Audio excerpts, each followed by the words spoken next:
is allegedly linked to. Todi Media is accused of pocketing R500,000 meant for community upliftment projects.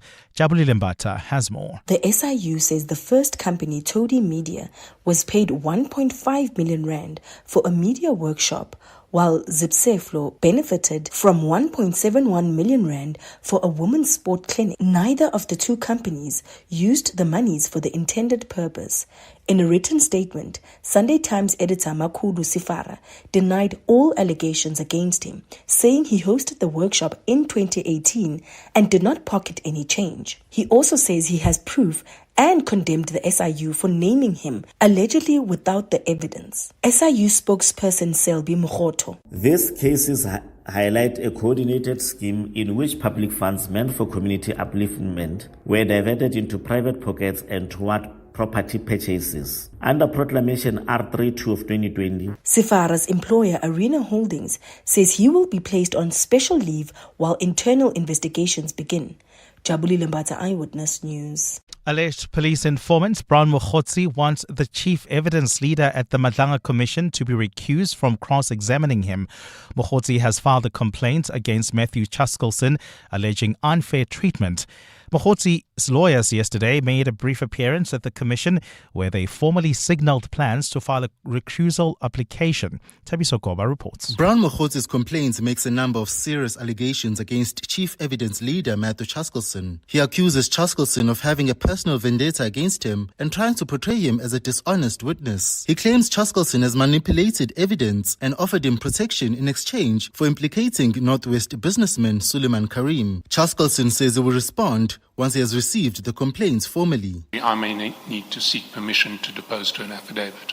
That will take some time, and I would ask that we set a timetable for resolving this matter within reasonable time limits and certainly not to delay the return of Mr. Mokhotsi unnecessarily. The recusal application will be heard on the 15th of May. Tabiso Goba, Eyewitness News. Another extension is on the cards for the Parliament inquiry investigating police corruption. Members of the ad hoc committee have also raised concern about the lack of resources to finalise, which calls for more legal assistance to conclude a draft report. Babalondenze takes a look. The ad hoc committee investigating police corruption is currently in its report drafting phase after it concluded public hearings with final witness KZN Provincial Commissioner Nhlanhla Mkhwanazi at the end of March. It met yesterday after weeks due to Parliament's recess at the end of its first term. Members of the committee are still not sure when they will conclude after the deadline was extended to the 30th of April. Committee member Kusela Sangoni Digo. We also asked earlier, Chair, about the end date. Now, we can't lie. We're obviously very disappointed. We would have hoped that we wrap up this process. The EFF's Leanne Matthys says it all boils down to resources. It cannot be that we have 3 evidence leaders that is doing this report. And this is the reason why we are here today, that we got a report at 4:15 that was incomplete. The evidence leaders will submit a draft report next week before another extension is considered by the Speaker. Babalo Ndenza, Eyewitness News. And the United Nations Agency and local aid groups in Sudan say widespread use of rape and other sexual violence as a weapon of war has led to a massive mental health crisis. Medical charity Doctors Without Borders last month said more than 3,000 survivors of sexual violence, nearly all of them women and girls, sought treatment at facilities it supports in North and South Darfur between January 2024 and November last year. Now, the World Health Organization says that high numbers were likely just the tip of the iceberg. The Sudanese army and the paramilitary rapid support forces have been locked in a brutal conflict since April 2023 that has killed tens of thousands and displaced around 11 million people. Gold is trading at $4,595.74 an ounce. The rand is at 16.55 to the dollar, 22.37 to the pound, 19.38 to the euro. Brent crude oil is at $110.92 a barrel. And in the traffic, we've got delays on the N3 North between the Elands interchange and the Van Buren Road exit. There's also queuing traffic reported on the N3 South coming out of the Baklu interchange due to an accident. And in your sports, sensational football in the Champions League semi-final last night, ending with PSG beating Bayern Munich 5-4 in the first leg. Tonight, a chance for Sundowns to go top of the Premiership. They're travelling to Polokwane. Women's tennis world number 1, Arina Sabalenka, is out of the Madrid Open. And man of the match, Donovan Ferreira's unbeaten 52 takes the Rajasthan Royals to victory over table-topping Punjab Kings in the IPL. A partly cloudy day in store for Gauteng with isolated showers and thunder showers expected. Johannesburg starting at 7 degrees, peaking at 22. Pretoria 9 and 23. Vereniging 7 and 21 degrees. The top story in EWN this hour. Sunday Times editor Makudu Safara has rejected allegations of misappropriating money from the National Lotteries Commission. EWN, in touch, in tune, and independent. For the latest, visit ewn.co.za or download the EWN app. 702 on 92.7 and 106 FM. Streaming on the Prime Media Plus app. And on DSTV channel 856. It is approaching 8 minutes past 6 o'clock. Good morning from me, Ray White, in for Bongles this morning on your Wednesday edition of the 702 Breakfast Show. Good morning, Johannesburg, Swane, Soweto, New York, Kampala, wherever you are listening to us from. It's good to be in your company this morning. The whole breakfast team is here. Almost got your traffic. Mateo's looking at the oil price in the business. Siamtanda, Bapilele, Ropfiwa, they are producing your show. They're taking your calls as well. Cindy, as you heard, has got your sport. KG pushing your buttons. Afisa, your news. So lots to talk about this morning. The full team is here. Our shout out this morning. Now, shout out is designed to have a little bit of fun on 702 Breakfast because we've got a lot of serious stuff coming up this morning. So I'm asking you, have you ever fallen in love with a movie star or a TV star? Have you had a crush or just admired them? Who was it and what made them so appealing? I'm looking forward to your answers this morning. That person that you look on the big screen and you think, wow, he or she is back. 072-702-1702.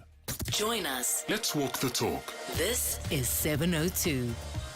Amo, you look starry-eyed this morning. Starry-eyed. Who were you thinking about when I said that? Good morning, Ray. Morning 702 Landers. I was thinking about Denzel Washington. I've always admired his way of taking work seriously. I mean, every actor, I would like to think that they take their work seriously because, if you've mastered the audition, that means you really care about the job, right? But just the way he handles different characters without sort of like losing his core, you can still tell that this is Denzel at the best, but he's playing this character at the best as well. So he's done many characters like your Malcolm X, your Steve Biko.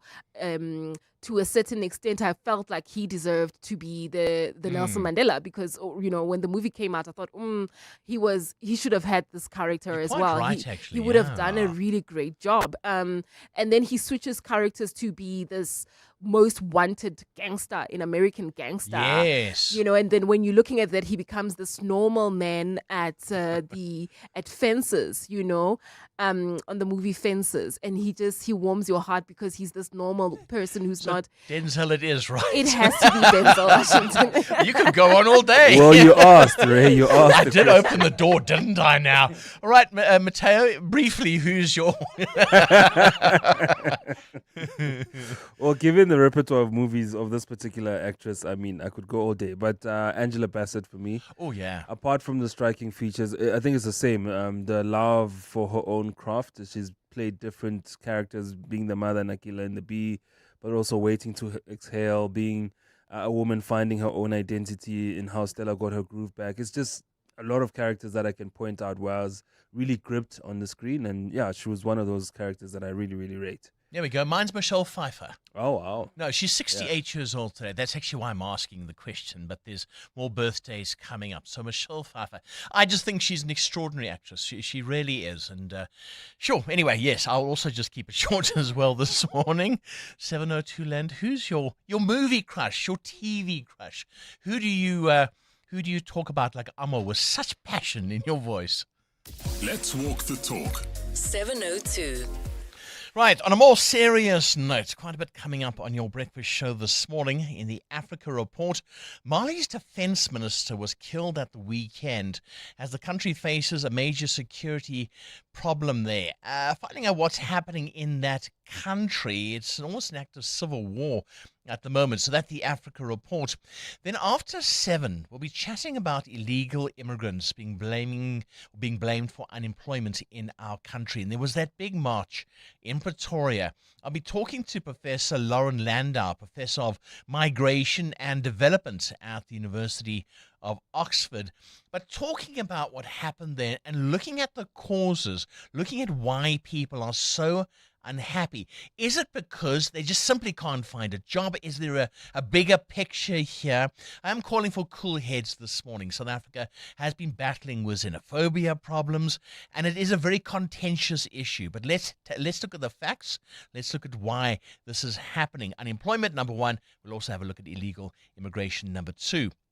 Thereafter, finding out about how the Gauteng Education Department is dealing with overcrowding and infrastructure backlogs in schools. 702 lad, here's a question for you. How big is the class where your child goes to school? How many children are there in a single class? I think that's the big thing. I mean, Amo, in my day, if there were 30 pupils in a class, that was a lot and parents would complain. But I'm hearing reports of 70 to 100. I had a friend, or rather a mom. We would hang out together when we would take our kids for extramural activities, and she was a teacher. She is a teacher, and she would tell me that she can't, in her class, the classroom is so full she can't even see at the back. No. And she can't move around, through the desks of the children to go to see if the other one is concentrating on. She just says it's so difficult because even if the classes are broken down into maybe 3 grade 3s or 3 grade grade 1s, it's still hard. There's so many children in the classroom. It's hard for the teacher to focus, for the learners also to focus. So you end up just really being cramped up in this class, trying to make it work for everybody. It's really hard. It's actually quite shocking because a child needs that individual attention. And if you have 70 to 100 pupils, like you say, in one class, well, I'll be chatting to the Gauteng Education MEC about this a little bit later on. But I'd like to hear from you, 072-702-1702. How big is the class that you have? Maybe your kids go to school every day, and you just shake your head and think something's got to change. We'd like to find out about that. And then just before 9 a.m., getting details about the rebirth of the Ubuntu concert at the Joburg Theatre. And Billy Monama, guitarist and composer, will be our in-studio guest. So lots to look forward to this morning. 702. More than a radio station. Let's walk the talk. And always at 6:14 in the morning, we ask Mateo what he's asking us. I want to know this morning, have you had to leave a friend group, a WhatsApp group, or even family because of an issue that you were disputing? And were you the kind of person that stayed with the group instead and sorted out your issues, or you just chose your peace and you left then and there? You know, that's so difficult. In my family, we've had Trump issues. There are those against and those for Trump. I stay out of it. So conversations at the dinner table. Oh, man, and he did this, but he's great. He did this, and it goes back and goes forth. And it gets quite tense, actually, as well. Like I say, I just stay out of it. I stay in the group mainly because I'm a liker of news, I'm a liker of tea. I want to see what's going to happen. I want to see if it's going to be resolved or if it's not, That's when I'm not part of the problem. Yeah, that's when I'm just a spectator and I'll stay. So if the issue's got to do with you throwing your toys and you're leaving. No, I'm staying because I want to stay here for the responses, because people will, if I leave the group, they will then start talking amongst themselves without me being. So I don't stay. Know who's saying what. Yeah, don't talk behind my back. Yeah, no, I'll stay in the group. I'll make sure to stay. Sure. I'll tell you why I'm asking that question. Eager to find out what prompts that question. 702. Weather. This weather report brought to you by Subaru. From school runs in the rain to roads less traveled, Subaru keeps your journey moving wherever or whatever the weather. Or looking at that weather, a partly cloudy day in store for Gauteng. with some isolated showers and storms later on. Johannesburg starting at 7, going up to 22. Pretoria 23, Vereeniging 21. Mbombela, good morning. Nelspruit 18 degrees is the high there. Mahikeng 21. Bloemfontein reaching 20. Then Durban, partly cloudy, starting at a low of 15, a high of 23. Leboga 18, East London 21. And then Cape Town will be fine, along with a fresh to strong southeasterly, a low of 12, a high of 21 degrees. Some mornings, the world feels uncertain. The sky turns, the road changes. And then there's that feeling. The quiet grip of the road beneath you, the calm in every turn. It's not just how it drives, it's how it takes care of you and the people you love. And somewhere between the first drop of rain and the road ahead, you realize you've fallen in love. Subaru carries you through life's weather. Fall in love with Subaru's all-weather confidence. Book a test drive on subaru.co.za. 702 family, we value what you think and we want to hear it face to face. Well, on Thursday, the 30th of April, we're opening our studio doors to 702 listeners who would like to share their thoughts on the station. Your feedback, your ideas, it all matters to us. Everyone who joins us will get a full studio tour. Come see where the magic happens. If you'd like to join us, send an email to contact@702.co.za. EWN Traffic. 18 minutes past 6 o'clock. I'm all the traffic. How are we looking this morning? Well, Ray, we'll start in the southwest of Joburg, Eldorado Park, with delays along the N12 East between Klipspit Valley Road and the Golden Highway. The Golden Highway in itself towards the N1 is also heavily backed up. This is due to roadworks between Union Avenue and East Street. While traveling on the Mark 1 North, queuing traffic between Xavier Street and the double-decker section. So if you're heading towards the Joburg CBD, do expect about a 30-minute hold-up there. In the city of Tshwane, queuing traffic already on the R80 South. This is between the Hairpin Bend and Eskiam Patlele Drive. Peak time delays reported there, and traffic lights are out of order in Centurion at Old Johannesburg Road and Brackfontein Road, as well as in Monument Park at the R21 and Solomon Mahlangu Drive, bound to cause delays. If you do see anything else on the roads, do remember to share those reports with us. We're on X at EWN Traffic. There's more EWN on air, online, and on the EWN app. 702. WhatsApp us on 072 702 170. Good morning, Ray. The TV star, the movie star basically that I used to have a crush on was Kevin Costner. Oh my God, I was in love with that guy. I even knew his wife, Cindy Costa. At school, they used to call me Mrs. Costa. Oh, I had a crush on him. And I think what made me fall in love with him was the movie The Bodyguard. Bye. Good morning, Ray. Morning, 702 listeners. Ray, my crush, Pearl Tusi. I think she's beautiful. Body banging. I had a pleasure of meeting her. But I couldn't put two words together. I was starstruck. I just froze. I met her. I've got a picture with her. Thank you, great show, Muzi. It's right. Hi, Ray. Morning, Ray. How are you? Good show as usual. The one that I had a big crush on was Demi Moore before she went on that anorexia stuff. Now she doesn't look as good. Yeah. She made me trapped. Morning, 702. The movie star for me, that's gotta be Anthony Hopkins.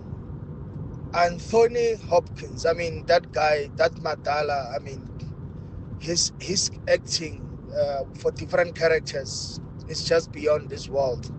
I could name the few. He narrated a lot of movies. He acted in the Transformers, and he makes acting very simple, as if just an ordinary person can do acting. Cheers, Joseph Ranfontein. Yes, good morning, Ray. It's Donald, man. I'm here in Tembisa. My crush, man, is Connie Fickerson, who was playing a generation back then, man. That woman, man, even now, she's still my crush, man. Yeah, Connie Fickerson, right? That lady, man. Yes, that was my crush. It's Donald here. Sure, bye. Talking about who's your crush, your TV crush, or perhaps on TV. I like that, Mrs. Costner. Loving your messages this morning.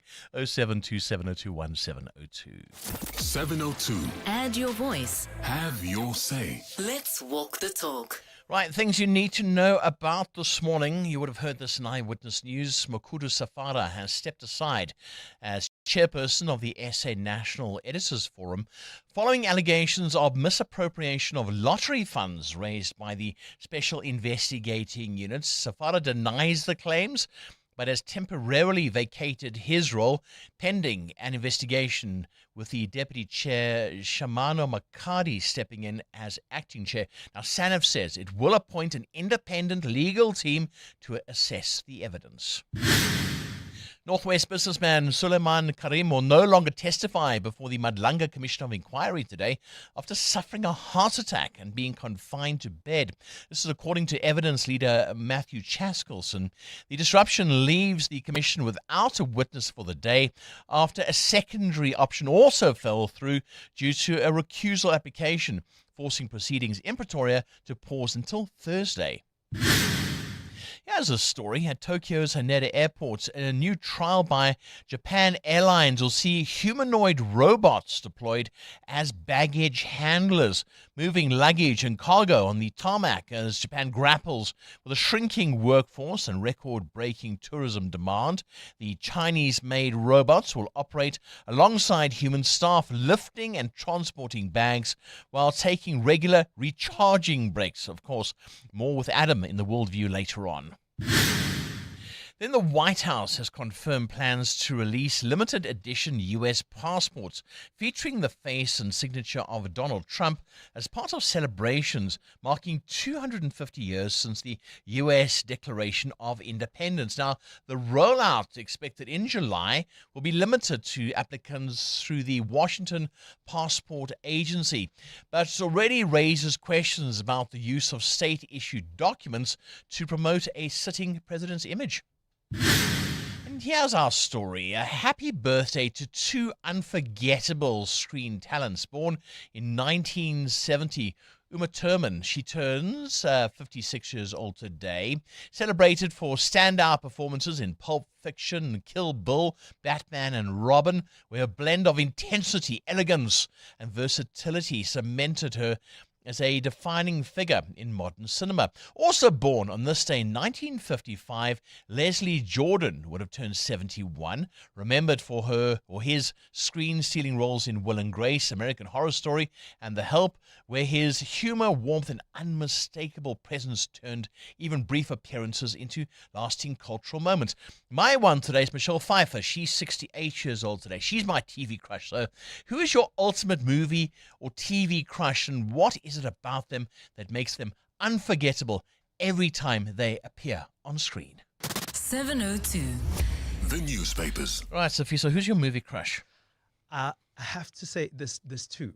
So it's Anne Hathaway and Julia Roberts. Oh, 2 out of 2 right there. I think they're just classy. They're just classy. Oh, it has to do with their big smiles, but they're just amazing, classy actresses. We must go and see The Devil Wears Prada 2. Yeah, absolutely. I'm planning on doing that. Fantastic. Yeah. Right, what's in the newspapers then? All right, the Citizen is running quite a very heartwarming story today about how a Delta Airlines flight got a surprise passenger when a pregnant woman on board gave birth before the plane arrived at its final destination. The 5-hour flight was heading from Georgia to Portland, where it was scheduled to arrive around 10 p.m. local time. And the baby was born while the flight still had about 30 minutes to go. And luckily, there were 2 nurses on board and a doctor who happened to be among the 153 passengers on the flight who assisted with the birth. So it's so nice. The flight for cabin crew members also helped. So that was just like a nice birth process on the plane, and the mother had a seamless birth because she had medical assistance around her. Oh, I like that story. Yeah. There we go. The Sowetan this morning is Recusal Rutla. Now, he's the Ekurhuleni city manager. This crash victim's family has spoken out, and apparently this is what happened. This woman, she was driving home one night, and Rutla's Mercedes-Benz G-Wagon slammed into her car. She was killed in this. But the allegations now that the docket went missing. It went off to the Bedford View police station, and the docket went missing. Now, of course, he's appeared in court with Julius Mkhwanazi. He's the suspended Ekurhuleni Metro Police Chief. The two of them were granted bail yesterday, but this is something else, and this came up in the court case, the fact that this docket went missing. So questions about that one. What else do you have? Yeah, sticking with the Citizen, but here at home this time, the two opposition parties in the city of Joburg have expressed concern about the Metro's reliance on loans to fund service delivery projects. And this is according to the ACDP, and it says that the city has borrowed 5 billion rand from financial institutions in the past 12 months to fund infrastructure-related projects. And the party's Chris Rossell spoke to the Citizen yesterday, and these loans are, he said that these loans are unnecessary and unsustainable, saying that the city should instead strengthen its revenue collection efforts. And a little bit of info that the Citizen has collected, it says that consumers owe the city of Joburg 57.7 billion rand, commercial enterprises owe 11.5 billion, and state organizations owe about 2.4 billion. It is said to have borrowed 5 billion rand in the past 12 months. That's the city of Joburg.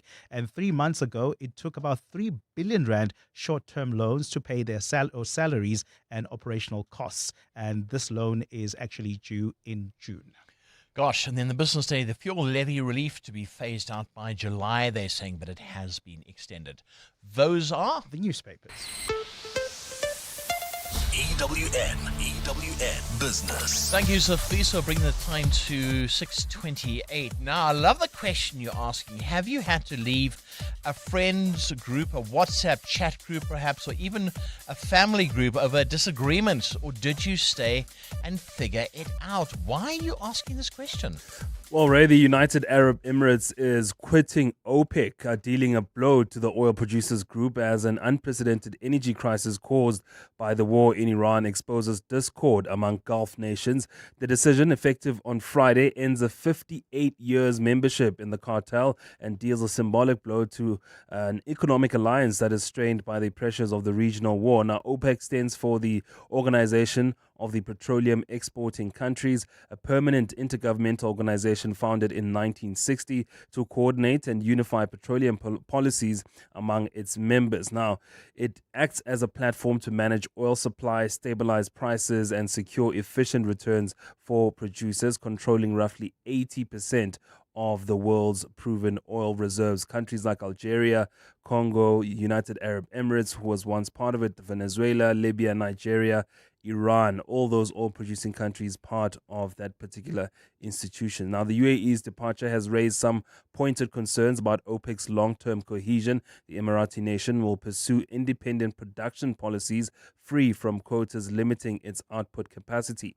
Now, the exit is aimed at achieving 5 million barrels per day capacity by 2027, follows disputes with Saudi Arabia over production limits and efforts to diversify its economy, with non-oil sectors now dominating its GDP. Now, the UAE weakens OPEC's control over global oil supplies and also widens the rift between the UAE and its neighbor Saudi Arabia. It's also feared that with them leaving as a third largest producer in the world, other countries will also seek to start having their own policies as well, shaking up how we view the oil price. Now, as Gulf supplies have become stuck, the International Energy Agency said OPEC Plus's share of global oil output fell to 44% in March from 48% in February. So you can already see that power waning. Sure. It is likely to fall further in April as production shut-ins become more pronounced, and the further in May as the fourth biggest producer leaves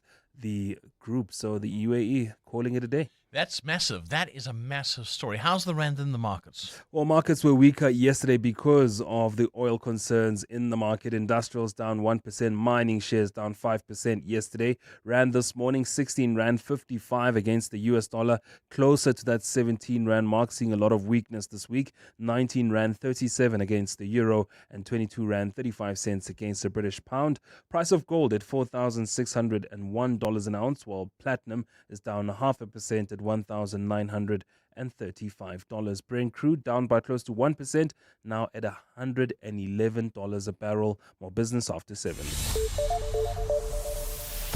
Thanks, Mateo. The time now 6:31. Right, so Fiso, I see some more arrests now at Tambo. That's right, Ray. These are two more suspected drug mules who've been arrested at the airport. This brings to 4 the number of arrests made since the start of the long weekend at the country's busiest airport. The latest police or people caught are a Somali national who was en route to Frankfurt and London via Doha, and a South African woman travelling to Hong Kong.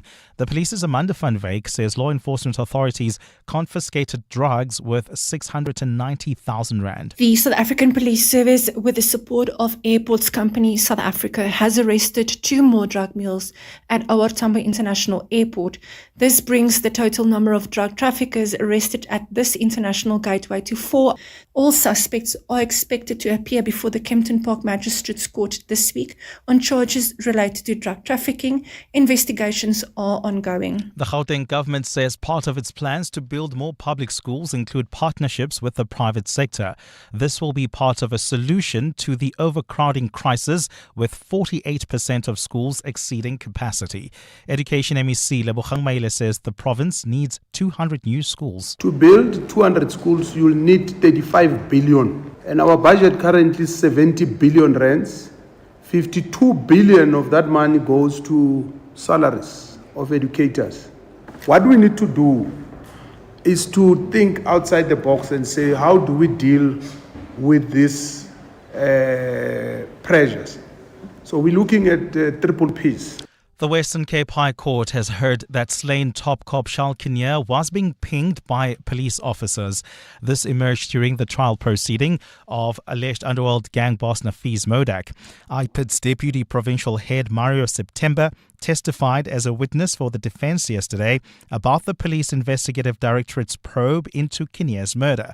Modack, who is on trial along with 14 others, faces 122 charges, including the murder of Kinnear in 2020. Carlo Peterson reports. Co-accused Zane Killian's lawyer, Advocate Peter Renal, questioned IPID's Deputy Provincial Head in the Western Cape, Mario September, yesterday about whether Charles Kinnear was being pinged by police officers. Killian faces charges related to pinging the location of Kinnear numerous times on the day of his murder. September told the court evidence shows Kinnear was being pinged by police officers, including convicted crime intelligence officer Paul Skeepers. Skeepers was recently convicted for a series of crimes related to illegal surveillance and pinging. Carlo Peterson, Eyewitness News. And Mali's military leader Assimi Goïta insists the situation in his country is under control as he made his first public address since unprecedented large-scale attacks.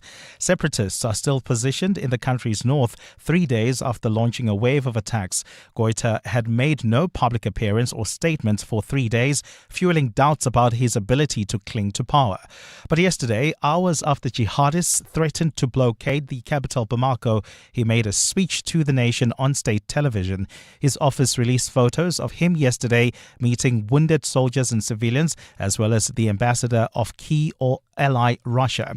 The photos were the first anyone had seen of Goïta since the rebels launched a coordinated dawn offensive on Saturday against strategic junta positions, including areas around Bamako. The attacks were the largest in nearly 15 years and saw 2 former foes, Islamist insurgents and Tuareg separatists, join forces against a military junta and its Russian parliamentary backers. A partly cloudy day in store for Gauteng with isolated showers expected today. The temperatures are at lows of 7 and 9 degrees, peaking at highs between 22 and 23. And in the traffic, we've got heavy traffic volumes along the Mike 1 North. That's between the Xavier Street off-ramp and Carr Street. Peak time delays there, about a 20-minute hold-up. Heading towards the Joburg CBD, do expect that much of a hold-up while traveling on the M2 West. Delays as well between Heidelberg Road and the Crown Interchange. The top story this hour, 2 more suspected drug mules have been arrested at OR Tambo International Airport. Part of the 702 family. Hi, I'm Katlako Mosue. I'm a 23-year-old boy from Johannesburg, South Bosonia, and I love listening to 702 because it is informative and it keeps us up to date with current affairs. Welcome to our 702 family.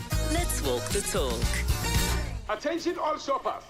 Our supermarket shelves are full of unhealthy food. It's often hard for me to know which foods are good for my family. The information on packaged food is complicated and hard to understand. I wish we had easy-to-understand warning labels on foods high in salt, sugar, and saturated fat. We have the right to know what's in our food. Support front-of-package warning labels on unhealthy packaged foods. Sign the petition on healer.org. That's HEALA.org. Oh, Shane, do you have a sore throat? The Andalex range of lozenges offers 2 options. At the first signs of an irritated, scratchy throat, use Andalex lozenges for dual-action, soothing relief. But for a painful, inflamed throat, use Andalex C lozenges for triple-action, pain relief. Andalex, SA's #1 choice for a sore mouth and throat. Andalex lozenges are available at all leading pharmacies and supermarkets. Just Andalex it. Hi, this is Alia Itzebet, Hollywood Bet's brand ambassador. A reminder that you can still shoot for the stars while playing responsibly. If you or someone you know needs help, call the South African Responsible Gambling toll-free counselling line on 0800 006 008 or WhatsApp help to 076 675 0710. Hollywood Sportsbook is a licensed betting operator. Hollywood Bet supports responsible gambling. No persons under the age of 18 years are permitted to gamble. Winners know when to stop. The Money Show. Weekday evenings at 6. You had a long relationship with Woolworths. You supplied them for a long time. What went wrong? They became quite aggressive in some of their dealings with us, so we felt we needed to diversify a little bit. I got called into a meeting and he basically said in front of like a large audience, we only had one option and that was to close down this other factory. Kiers Beyer, CEO at Bayer's Chocolates. The Money Show on 702. Let's walk the talk. The Money Show Stephen Crutches is brought to you by Absa Corporate Investment Banking. Success in trade comes from systems that move with speed, connect markets seamlessly, and unlock growth that works across borders. That's why Absa is a proud sponsor of Trade Tech Europe 2026. Engineered for how Africa trades. Absa is a registered FSP. Coming up on the program in the next hour, it's What's the Question, brought to you by Outsurance. Offer grabs 3,000 Rands in cash. All you need to do is send us an answer based on anything that has piqued your interest in the show, and you could win first 1,000 Rand. Simply WhatsApp your name and that answer to 072 702 1702. And of course, a little bit later on, someone else will ask the question to win 2,000 Rand. Remember, you stand a better chance of being selected to give us today's answer if you have SMS out to Outsurance and got yourself a quote. So SMS out to 45142 now, and you could save on your car insurance. 702. WhatsApp us on 072 702 1702. Good morning, Ray. I trust that you well. When you say that South Africa had a xenophobic problem, I think that you are maybe misinterpreting what you mean there, because I don't think South Africa has a xenophobic problem. I think South Africa is taking the steps that the USA are taking to remove all the illegal foreigners out of their country, something that our government, unfortunately, is not willing or unable to do. So I think you maybe have it wrong there. I don't think South Africa has a xenophobic problem. I think South Africa has a problem with illegal foreigners. Hey, morning, Ray. Obrin Fosloras. Ray, thank you a lot. You ask yourself a question, then you answered yourself. The issue of illegal immigration, where you are talking about xenophobia and stuff. Now you are answering yourselves as schools are also full, because if you are an illegal immigrant, You don't need these papers that they need from us, address and work address and stuff, where you're staying, distance from the school. They just go and register. That's why I'm saying you're asking a question, then you answer yourself. There's another problem. Our schools are full because of some of these undocumented immigrants, which needs to be dealt with in a good manner, not being xenophobic. Thank you, Ray.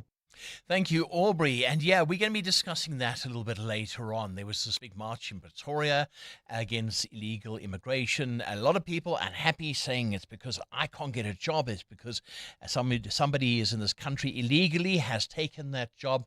We'll be climbing into that a little bit later on, speaking to a professor about migration, immigration, etc., etc. So your views are very welcome this morning. All I'm saying, let's have some cool heads about it. 072 702 1702.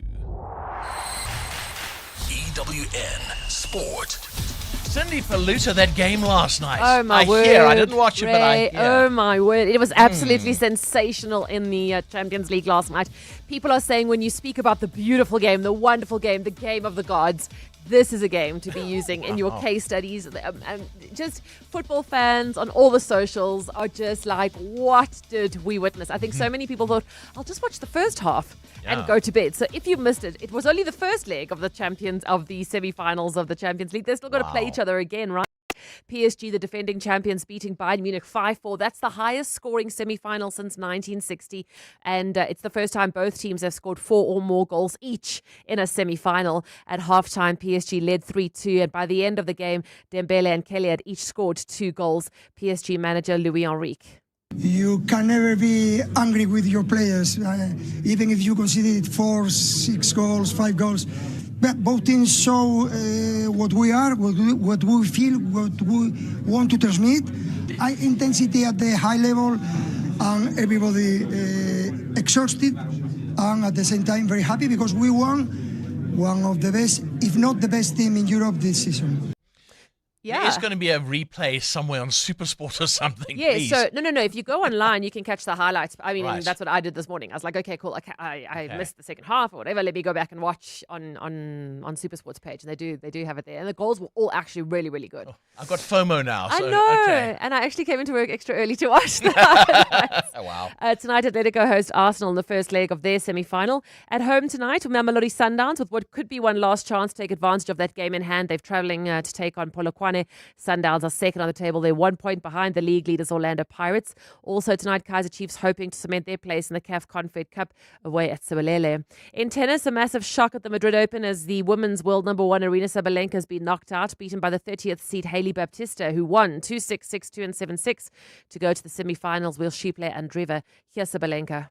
It was a tough match. She played great. I played great. I think I had some opportunities in the third set, and I felt like I was maybe a little bit rushing the point over there. But it's okay. Sometimes I guess you have to learn, take the best from this week, and move on. On the men's side, Sinner got a straight sets win over Cameron Norrie, 6-2, 7-5. It'll play Jordan in the quarterfinals. In the Telkom Netball League, the highly anticipated Gauteng derby ended with the Jaguars getting bragging rights. They beat the Fireballs 45-38. And at the IPL, South African Donovan Ferreira was man of the match for his unbeaten 52 of 26 as the Rajasthan Royals beat top of the table Punjab Kings by 6 wickets. Cindy Paluta, Eyewitness News Sport. The brainy kids of the Whiz Quiz. On 702. Hi, my name is Elijah and I'm 12 years old. I currently go to Brian Evan Primary School, and when I'm older, I would like to be a neurosurgeon, and I can't wait to play the Whiz Quiz with Uncle Ray. Elijah, I'm looking forward to playing the Whiz Quiz with you as well. I've seen the questions. I've just glanced at them. In fact, here we go. They're in my hand at the moment. And, I think you got a very, very, very good chance of getting 10 out of 10. 702. Coming up at 7:15, the big interview. EWN Traffic. 6:44 is your time. This EWN Traffic brought to you by Outsurance. SMS out to 45142 now. You could save on your car insurance if you don't ask them for 500 Rand. R21 North, there's been a crash there, Amo. That's correct, Ray, in the Kempton Park area. It happened right near Pomona Road. It's causing heavy delays coming out of Atlas Road. Please be on the lookout there and try to avoid the scene. You can still use Modderfontein Road towards areas like Tembisa. That's the R25. If you are traveling cooling along the N3 North. We've got queuing traffic between the Elands Interchange and Van Buren Road. Peak time delays there, as well as on the M1 North between Boyson's Road and the double-decker section. That's due to peak time delays as well. About a 20-minute hold-up. Heading towards the Joburg CBD in total, you can expect about a 20-minute time of your arrival towards the CBD. I'll have more updates coming up. Stay tuned. There's more EWN on air, online, and on the EWN app. Things people stress about in traffic. Number 49. What's that random warning light that keeps popping up on my car's dashboard? Oh, the mystery. Well, with the Outsurance pointsmen on your route, at least the traffic is one less thing to stress about. The Outsurance pointsmen have been easing traffic congestion so we all get to where we need to be quickly and safely for the past 20 years. With Outsurance, you really always get something out. In partnership with 702. Outsurance is a licensed insurer and FSP. 702 Drive with John Perlman. My show is about keeping our listeners company in the last part of the day in the most interesting and entertaining way that we possibly can. So the crucial thing for us is we've got to provide them with a mix. The news, yes, the big stories, of course, but we've got to talk about other things that make them laugh, make them think about things they've never thought about, and most important, that invite them to have a conversation with us. What I love about the 702 family and 702 land. First of all, I should just say people never stop surprising me. And the thing that is perhaps the thing I love the most is people manage to find things that make them laugh. And they don't laugh from a place of ridicule. They laugh from a place of deep humanity, because our ability to laugh has got us through so much over these many decades, and we're going to need it plenty in the decades to come. 702 Drive with John Perlman. Weekdays from 3 to 6 p.m.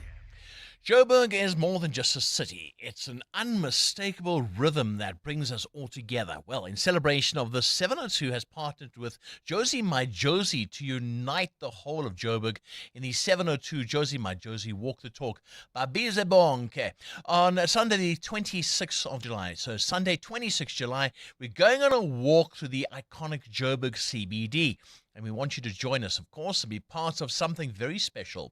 Entries open soon. In the meantime, stay tuned to 702 and get ready for the 702 Josie My Josie Walk the Talk, hosted by the city of Johannesburg. Walk with the people, for our Josie. Babiza Bonke. More on primemediaplus.com. Do you ever call you like to sell, but don't trust your uncle or your pal? Then we buy cars is just for you. Buying cars is what we do.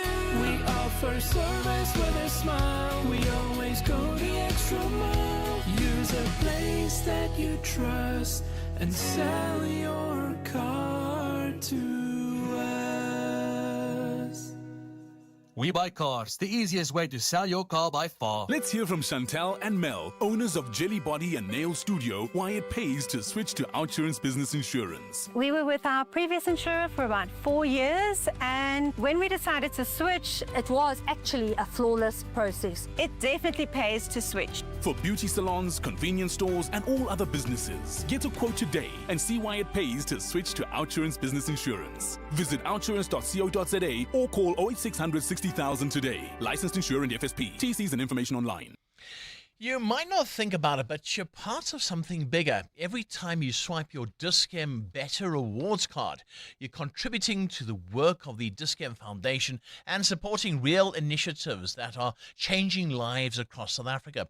Tomorrow, on the Afternoon Drive with John Perlman, we'll speak to the Dis-Chem Foundation and the team making it happen to find out what drives them, what they're seeing on the ground, and why their mission matters now more than ever. It's simple, it's powerful, and it starts with a swipe. The Dis-Chem Foundation, caring for the local community. Every swipe counts on 702. 702. WhatsApp us on 072 702 1702. Morning, Ray. The simple truth is if we sent every illegal foreigner back to their country of origin, not only will every South African have jobs, It will alleviate the pressure on our healthcare system, on our schooling system, our sewage system, our water system. This is the ANC's problem. Vote them out of office. Let's get these people deported. We need South Africa working and South African people to be working. Good morning, 702. On that previous caller about xenophobia and getting rid of all the immigrants, get rid of all the immigrants, and then who's going to actually do the work? South Africans are too lazy to work. South Africans just want to sit on their ass and claim grants left, right, and center. So yeah, get rid of the immigrants, and then who's going to do all the work? Because South Africans are lazy. Good morning, Ray and team. If anyone in South Africa thinks we don't have an immigration issue, there's something wrong. Because we have a serious immigration issue. And to not confront it is going to make matters worse. It is unfortunate, but it is the truth. Now, if you are in the Johannesburg area, a simple drive or walk through the CBD, as well as areas like Mayfair, parts of the Bruma space, and many other areas, Kempton Park for one, and look, I can go on, but these are hotspots. These are serious hotspots, and I referenced Joburg town and Mayfair particularly, with the amount of Ethiopian and Somalian nationals I think have taken over streets, not just a building, not just a shop, streets. Looking this morning at the bigger picture, looking at exactly what's going on. And I hear your WhatsApps. I can see all the WhatsApps also coming in as well. I'll be chatting to an expert about this, about illegal immigration and also the unemployment rate, taking the two, equating them together. My question is, say we did that. Say every illegal immigrant was gone from this country. Would we have enough jobs for everyone? That's my question this morning. Would we actually have enough employment? What else do we need to do to make sure that every South African gets a job? Keep your WhatsApps coming, 072 702 1702. Who is the whizziest of them all? It's the Whiz Quiz on 702. Right, let's have some fun now. Elijah, good morning. Welcome to 702. Hello. Hello. You want to be a neurosurgeon one day? Yes, I do. Sure, that sounds fantastic. I'm looking forward to that. All right, we're going to play the Whiz Quiz now. And how it works, I'll ask you 10 questions in 60 seconds. For every one you get right, Elijah, you get 100 Rand. But if you get 10 out of 10 in 60 seconds, well, that's 10,000 Rand. And you come to 702 to spend the day with us. How does that sound? Amazing. Yeah, it will be amazing. I'd love to get to meet you, Elijah. Right, are you ready? Yes. Good stuff. KG, start the clock. Which word means robust? Is it strong or feeble? Strong. Correct. Complete the saying, birds of a feather flock what? Alike. No, together.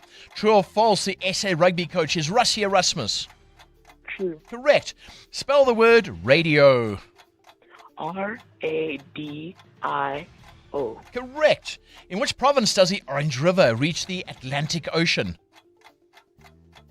The Western Cape. It's the Northern Cape. Which African country's capital is called Nairobi? Nigeria. No, it's Kenya. True or false, Polokwane is the capital of the Northwest Province? True. It's false. In which sport was Muhammad Ali popular? Boxing. Correct. Right, which direction does the sun rise from? The west. Oh, the east. In maths, what is 9 squared? Oh, we can't continue that one. There would have been 81. All right, guys, you got 4. Elijah, you got 4 out of 10. It's 400 Rand on its way to you. How does that sound?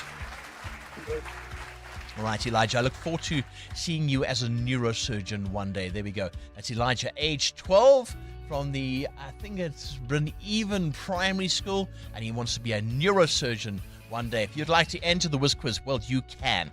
072 702 1702. The brainy kids of the Whiz Quiz On 702. 702. The Africa Report. Well, Mali has been rocked by intense fighting as armed groups, including jihadists and rebel forces, launched coordinated attacks on military bases, the airport, and also key strategic areas as well. In a major blow to the government, Defense Minister Sadio Kamara was also killed in one of the attacks, while several important towns in the north have once again slipped out of state control. This is not new for Mali, I'm afraid. This is not new at all. For years, the country has battled militant violence with groups linked to Al-Qaeda and the Islamic State, alongside long-running rebellions in the north as well. On the line is Dr. Adeoye Akinola, Head of Research and Teaching at the Institute for Pan-African Thought and Conversation at the University of Johannesburg. Doctor, hi, welcome to 702. Greetings and morning. Good to be with you this morning. Lovely to have you with us. Doctor, what triggered this latest escalation of violence in Mali? What's behind it? Well, it's a long story, but maybe one just needs to cut it short. Since the 1900s, the Tuareg region has been trying to hold on to northern Mali. And even after they got independence in the 1960s, they reignited the attacks, not just attacks, their contestation over that northern part. And this is part of that aggressive merging of different communities in a single state. The northern part, they did not want to be part of the current Mali. That's the root cause of these agitations and attacks. Right. Over the years, there have been many attacks. You remember in 2011, France had to move into Mali. And also recently, maybe to just fast track, or recently what Mali did after they also struck an Algiers Accord with these militant groups was to renege on the accord in 2024. And after that, supported by the Russian military might, it began to launch offensive against the strongholds of many of these Tuareg groups in northern Mali. Sure. And apart from the Tuareg group, there are also other local militias, terrorist groups in northern Mali, and they had to fight back because they were losing their stronghold. So in July 2024, the rebel, you remember, when they attacked the convoy of the Malian and the Russian fighters and killed almost 47 or 48 Malian soldiers and about 84 Russian fighters in Mali. Yeah. So this has been some of the remote, immediate, and also historical background of the conflict. So it's just to regain what they thought they are losing, and particularly they were also fighting over who will control the gap left by the France and the UN peacekeeping forces in Mali. They had military bases, so there was a struggle between the Malian soldiers and also this terrorist group around who would take hold of what they left behind. Are we close to some sort of stability there, some sort of ceasefire? Because this sounds like this could go on forever. Doctor, are you there? Are you with us? I don't think so. I really, no. Yes, can you hear me? Yes, no, go right ahead. Talking about stability, I'm saying I don't think we are closer. Yes, we are not closer to. We are not closer to seeing anything like sustained peace in Mali. Of course, the West have left, but Russians are moving. China is also trying to support. They've claimed they will also support. But you also know that terrorism is difficult to combat, either by civilian administrators or military government. But Mali do not have that strong military capacity to put off these terrorists, because you also know they have also support from the outside. There are some reports saying that a country like Ukraine might also be involved. Of course, one is not too sure. It's as if the Cold War politics is playing around in Mali right now. They do not have the strength. The African Union is not that supportive because of the situation in Mali when they broke away from ECOWAS. ECOWAS is not that supportive again, so it is exceedingly difficult. Sure. The entire Sahelian region is a conflict zone. And Mali has been a host to many of these terrorist organizations. This is absolutely shocking. It really is. We'll have to leave it there, I'm afraid. I'd like to continue our conversation, but we'll have to leave it. Dr. Adeoye Akinola, who is Associate Professor at the Department of Politics and International Relations at the University of Johannesburg. Thank you so much for joining us on 702 Breakfast. 702. Coming up, the big interview. Right, there's been an ongoing point of anger by many, some also unemployed, saying that illegal foreigners in our country are taking their jobs. Many blame them for the high rate of unemployment.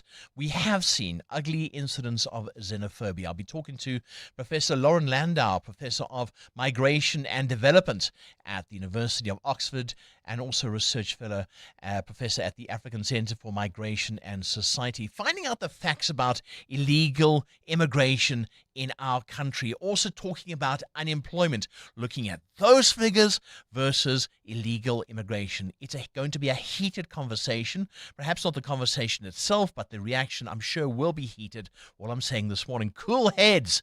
Let's discuss this and let's get the facts. It's 7 o'clock.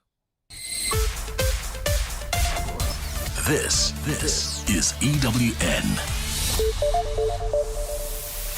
Suleiman Karim's absence delays Madlanga Commission proceedings, and economists share their concerns over the structure of South Africa's fuel prices. Good morning, I'm Sfiso Zulu. Controversial Northwest businessman Suleiman Karim will not be appearing at the Madlanga Commission as expected today due to ill health. Karim was hospitalized earlier this month after suffering from a suspected heart attack.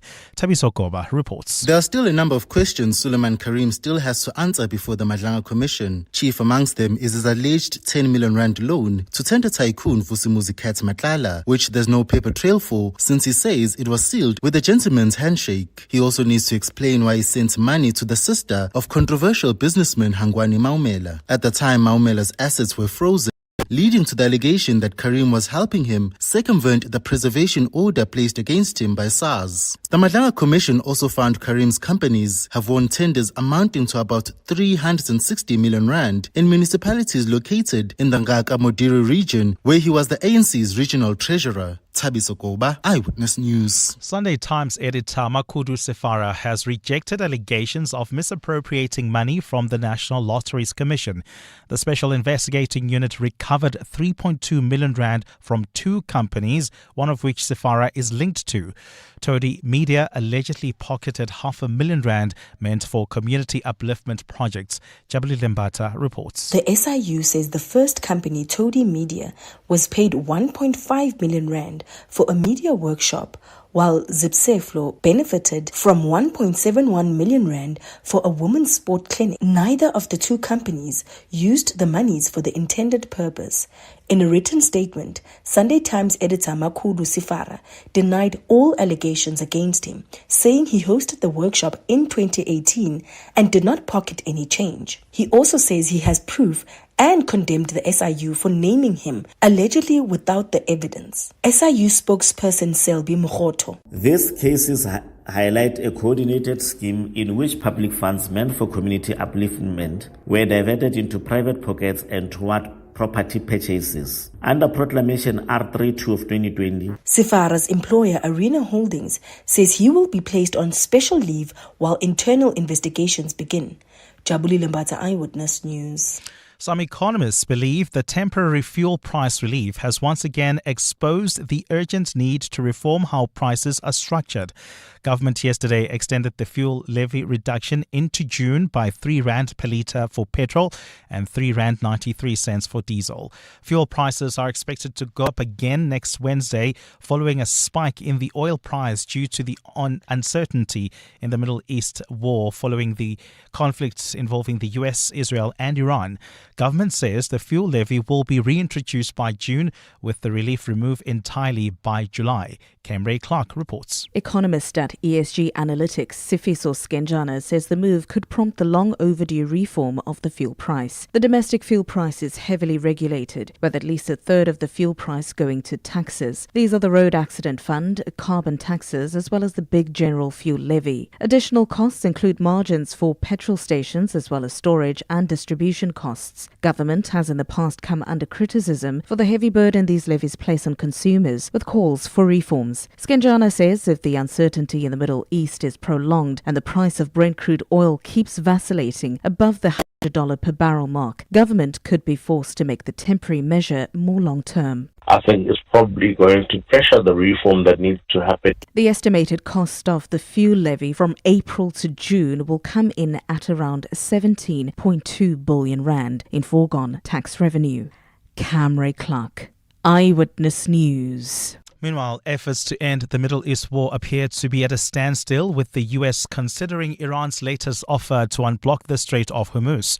Iran has blockaded the waterway, a vital conduit for oil and gas shipments, since the start of the US-Israeli offensive 2 months ago.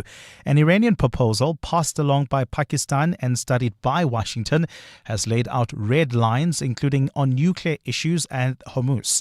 The plan would reportedly see Tehran ease its chokehold of the strait and Washington lifting its retaliatory blockade on Iranian ports, while broader negotiations continue, including over the question of Iran's nuclear program.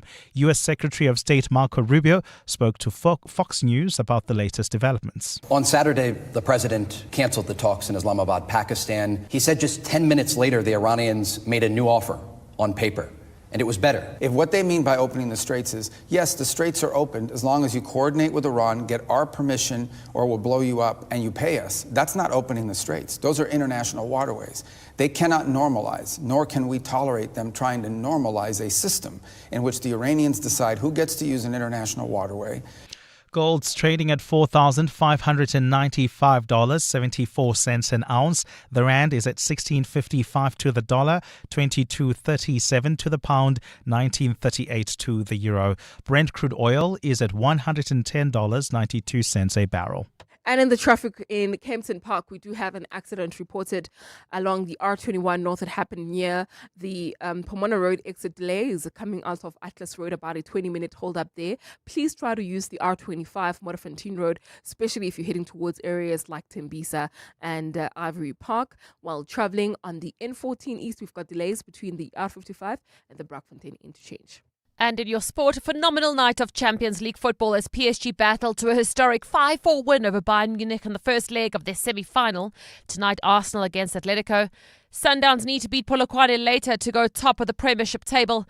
And men's top seed Yannick Sinner now unbeaten in 20 matches, while the women's number one, Sabalenka, has been knocked out the Madrid Open.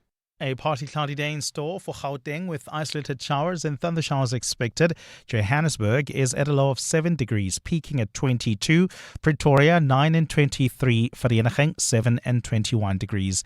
The top story in EWN this hour: controversial Northwest businessman Suleiman Karim will not be appearing at the Madlanga Commission as expected today due to ill health. EWN, in touch, in tune and independent.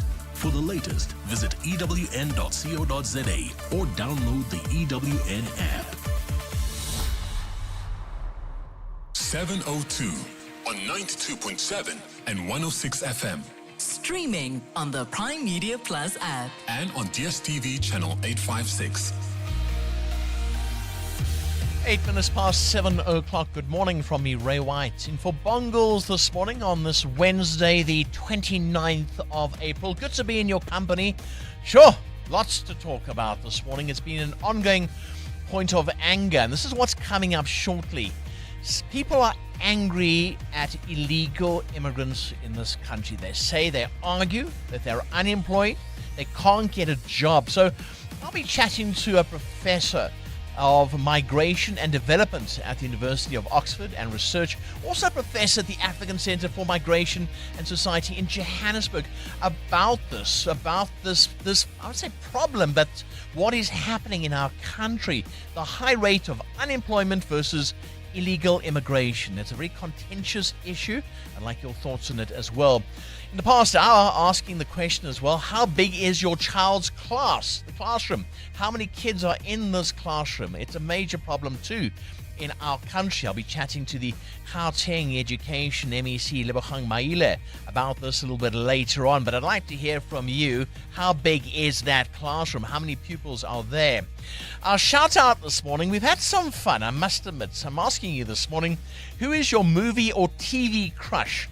Some big birthdays today, you see, that's why we're asking it. But from you, who is your movie or TV crush? Let us know. 072 702 1702. Join us. Let's walk the talk. This is 702. Right, things you need to know about this morning. The National Health Laboratory Service has launched the country's first national diabetes dashboard, giving clinicians a real-time nationwide view of how well patients are managing diabetes. It led by CEO Koleko Msilana. The new system pulls laboratory data from across the country to flag high-risk patients earlier, allowing for faster intervention and more targeted care. In other news, in Munich, a court has ruled that a delivery driver who leapt onto a Porsche Cayenne after being startled by dogs is not liable for the damage caused. I love the story. The incident, which happened in September 2024 in Freising, left the vehicle with more than 2,700 euros worth of scratches and dents. Imagine this, you jump on top of a car because you're scared of dogs or a dog. But the court found there was no clear proof the driver caused the damage, and importantly accepted that the sudden appearance of barking dogs could trigger a natural flight response. Wow. What mistake have you made that's cost you a lot of money? I'd love to hear from you financially. Did you do something like that and it just cost you a whole bunch of cash? Then on this day in 2011, Kate Middleton married Prince William in a rather lavish royal wedding at Westminster Abbey. The ceremony blended centuries-old tradition with modern global spectacle, drawing an estimated television audience of more than 2 billion people worldwide. In other news, lawmakers in the European Parliament have backed a major shift towards a yes means yes standard, meaning sex without clear, active consent would legally be considered rape, a move driven by growing concern that older no means no laws leave too much room for perpetrators to escape accountability. Such an interesting story, that. And then on this day in 1967, Aretha Franklin released her iconic rendition of Respect. Originally written by Otis Redding, Franklin's version transformed it into a powerful anthem of empowerment.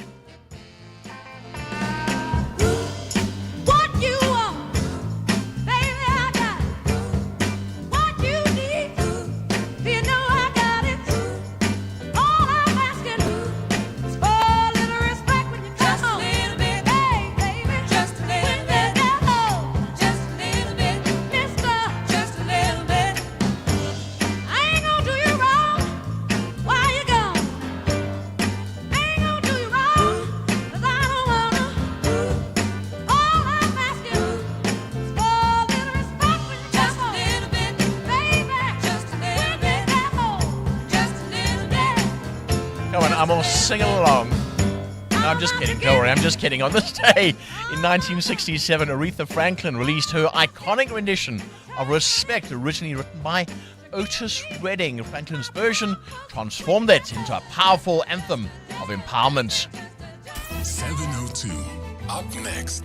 The big interview. Oh my God. Good morning, Ray and the team with also in a two land. You know who my movie crush is?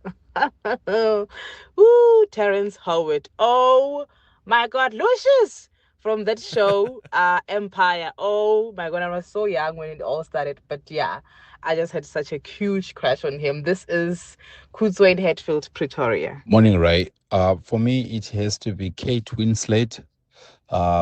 I fell in love with her from the time of the movie Titanic. That was back in 97. And my second one is Gabriella Union. Oh my God, those dimples, my goodness.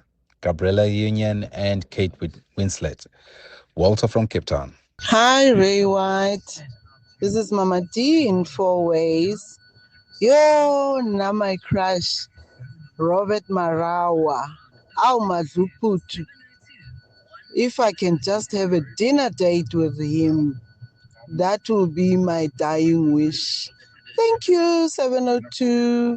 I love the station with all my being. Thank you. Bye. EWN Traffic. We love you too. It's 14 minutes past 7 o'clock. This EWN Traffic is brought to you by Outsurance. SMS out to 45142 now. You could save on your car insurance. If you don't, ask them for 500 Rand. Right. Delays in Roodepoort, I'm afraid, Amo. That's correct, Ray. This is due to a major accident scene reported on the Main Reef Road just as you approach Milestocker Road. Please be on the lookout there. About a 20-minute hold-up reported along this route, and then traveling in Roodepoort, particularly heading towards Clearwater. We do have heavy traffic volumes at the intersection of Gilchrist and Christian de Wet Road. About a 20-minute hold-up there as well. And then heading towards Four Ways via the N1 North. Do expect delays between Bears Nodia Drive and the Winnie Mandela Drive exit, and that's due to peak time delays. I'll have more updates coming up. Stay tuned. There's more EWN on air, online, and on the EWN app. You may not know the difference between a cappuccino versus a Spanish latte, but you do know a great Outsurance deal when you see one. Get a car insurance quote now, and if Outsurance can't save you money, ask for 500 Rand or 1,500 Rand if you're being claim free. And with the same insurer for 3 years. Get savings or cash. SMS out to 45142. That's out to 45142 now. Outsurance is a licensed insurer and FSP. T's and C's and information online. 702. The Big Interview.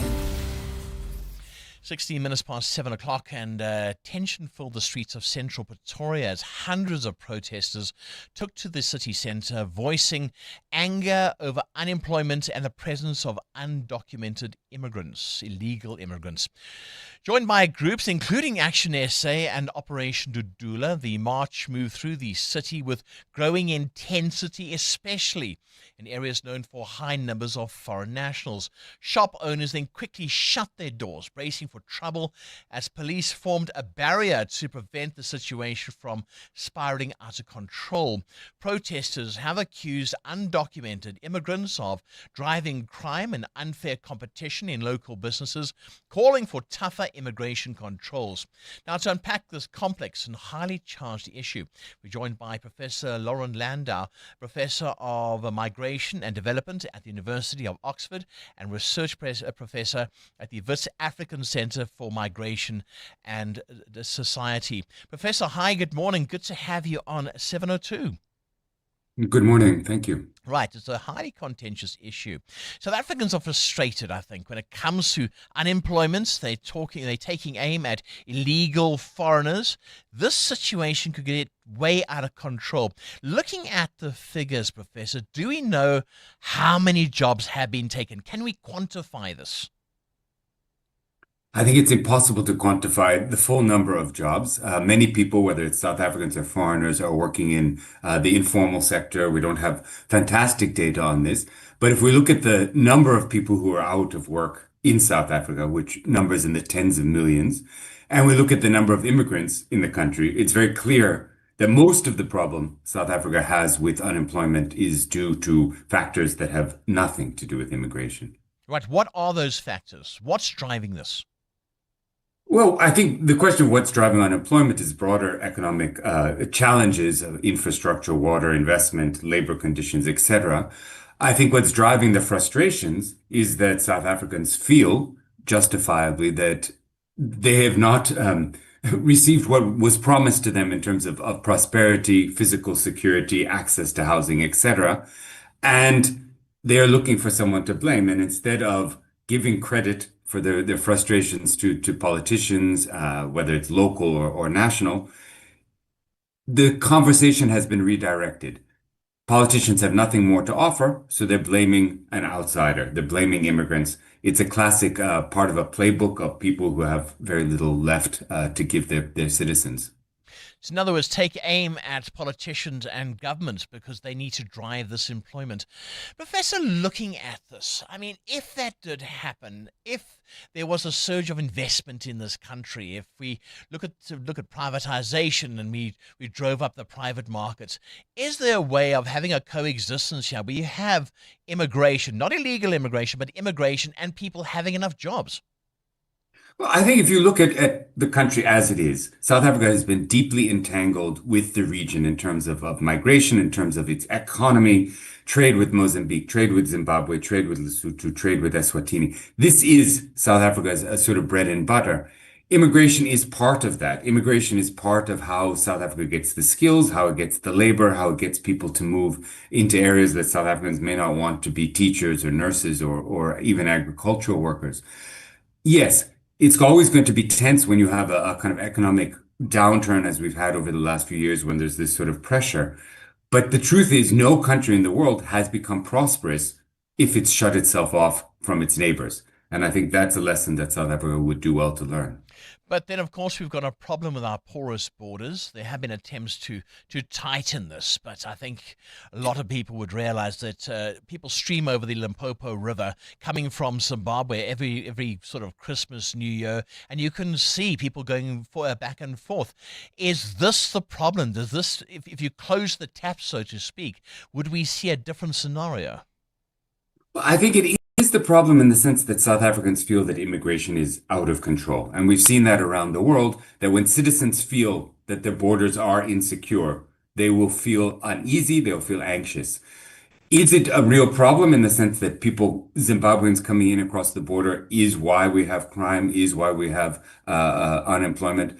It's a very small part of the broader problem. I think what we need to do, though, is move beyond this fantasy that you can close the border. South Africa's land borders are almost as long as the United States border with Mexico. The United States has enormous amount of resources. We've seen them deploy the military, drones, etc. They're not able to stop people coming across that border. South Africa will not be able to stop people coming into the country from around the region. So what we need is a way to make that process safer for everyone, more legal, a way to track it. And instead, we continue to hold on to this fantasy that we can just, as you say, shut off the tap. Yeah. But Professor, looking at this, there is a major problem because you have somebody coming over our borders illegally. They may encounter a border guard, a bribe is paid. They may encounter the police, the same thing, Metro Police, the same thing. Is it not a case of getting our systems right and making sure that that doesn't happen, that you can't do that, that they do get stopped? Absolutely. And I think, as you say, the problem, yes, immigrants may be part of this. Corrupt exchanges always involves at least two parties. But I think if we're looking at trying to make the country safer, that corruption in the police has very little to do with immigration. It's also, can we make sure that they're not taking bribes from your local gangster Nduno who's running sort of protection rackets in a township? Can we make sure that when they go and do labor inspections at an employment at a factory, that the boss is not paying them off to turn a blind eye to poor labor conditions? These are where we need to root out corruption. If the police were not corruptible, immigrants wouldn't be able to bribe them. Yeah. So where do we go from here? And I'm actually staring at the TV right now in the studio, and they got images of what happened in Pretoria. This could have got way out of control. We saw this, I think, in 2008 and other times as well, where xenophobia, we call it that, got way out of control. What do we need to do urgently to stop this? Well, we've heard Kachaya, we've heard Cyril Ramaphosa talk about the need to a strong response to xenophobia. The truth is that we know in many cases who's behind this, and it's not just the people marching on the street. These are organized, they're connected to political movements, they're connected to local leadership structures. There's a need for an investigation, there's a need for accountability. And I think there's also a need to hold leaders accountable when they use language like we've heard, blaming immigrants for the problems, trying to divert attention away from corruption, from incompetence, from the fact that they don't have a plan for redeveloping South Africa. Professor, what's worrying me the most is we've got a local government election coming up very soon, and this could be used as a way to gain votes, to garner support. As you've said, there are those who are driving this. What sort of urgent action needs to happen to stop that? Because if that does happen, the situation could get way out of control because somebody wants to win their ward. Yeah, I think that this is a natural thing. And when you're a local counselor and the way our system works, they don't have many resources, they don't have a lot to offer. This is a way of mobilizing support. And I think what we need is a commitment from all of the political parties, large and small, to not use this kind of language, to develop a kind of code of ethics and say, look, if you're going to win, you have every right to go out and mobilize people, but you can't do it in a way that risks other people's lives. And this is whether it's using language about race, and we've seen that being very sensitive, ethnicity, language, religion, those are not acceptable. This kind of language that is xenophobic, that is anti-foreigner, it should also be deemed unacceptable. Yeah, but there are two schools of thought when it comes to Donald Trump and his policies. He's had ICE going in and removing people. We've seen footage of people being killed, etc., etc. Do we want that in South Africa? How do we deal with illegal immigrants? I think there are probably many people in South Africa who would like that, who would like to see the police coming in and raiding. And we've now seen the deployment of the military, not around immigration, but other things, that they would come in and raid. I think if you think about it a little bit more carefully, we know most interactions with the police in South Africa don't end well for the person who's interacting. We don't want police coming into our community, going to schools, going to health centers. That's something we saw earlier in the year where people were being refused access to healthcare because of who they are. Is that the society we want to live in? Probably not. I think what we need instead is pragmatic migration reform, which recognizes that South Africa is entangled with its region. And we need to fight the corruption, whether it's in the police or at the border or in politics, so that people can feel confident that the government is actually on their side and don't need to turn to scapegoating foreigners. Yeah. Do we need to talk to our neighbors, Zimbabwe, even Mali, Tanzania, Mozambique, governments there to say, we are going to bring your foreigners back to you, your nationals back to you? Do we need to have a more of a sort of a forward approach like that? Well, I mean, I think that South Africa is already deporting people and people being sent back, but is Zimbabwe a country that you negotiate with? Are they a country that cares particularly about the welfare of their people? I'm not sure. I'm not, people are being sent back to other countries. The question is whether that is a long-term strategy. It's extraordinarily expensive to send people back. Sending people back to Zimbabwe, back to Lesotho, only means that they tend to come back again. So I think we do need to look at these with our eyes wide open. There's a lot of symbolic politics of sending people, border controls, marching and putting fences up. But I think in the long term, we need to look at what does the labor market need? What is it worth to try to keep people out? And how do we protect South African jobs and promote South African jobs? And immigration is a part of that story. Yeah. So to sum up, what does the government of national unity need to do? Because this is a ticking time bomb. Well, I think there's probably two things. I mean, one is to make a strong commitment that they will not use hateful language, scapegoating language against any group in their campaigns. And I think more importantly, it's to take away the incentives for doing so. And that means holding people accountable when they foster violence, whether it's against foreigners or anyone else. Professor Lorraine Landau, Professor of Migration and Development at the University of Oxford and Research Professor at WITS's African Centre for Migration and Society. Good to have you on 702 Breakfast. Right, reaction to what you've heard. My question to you, what does the Government of National Unity need to do to stop illegal immigration? Ray and the team, can we just also stop just emphasizing on only unemployment alone? Can we also focus on crime? And can we stop saying South Africans are lazy? I'm a South African, a hardworking South African, just by the way. So I'm one of many who are not lazy, number one. Number two is, it's not that someone are lazy. We just know our human rights and what we're worth. And that there are other people who are employing illegal foreigners and who are willing to take peanuts. Well, we are not willing to take peanuts. We also want our fair share because this is a democracy state that we live in. So crime, unemployment, and they are illegal. EWN Business. Keep your WhatsApps coming, 072 702 1702. Right, Matteo, good news for us because I was worried about going to fill up my car. I thought, here we go, I'll have to take a bond out of my house. Yeah, some more relief for South Africans at the pumps. National Treasury has confirmed that government will extend the fuel levy relief measure that's currently in place by a further month and up its relief on the diesel price to cushion consumers and businesses from the impact of the spike in oil and other energy prices amid the protracted conflict in the Middle East. Now, the temporary relief for diesel will be increased by 93 cents to R3.93 per litre, reducing the levy to zero from Wednesday the 6th of May to Tuesday the 2nd of June 2026. Now, the general fuel levy for petrol will also remain at R1.10 per litre. Now, South African fuel prices are expected to rise significantly in May, with petrol for octane 93 and 95 likely increasing by R1.85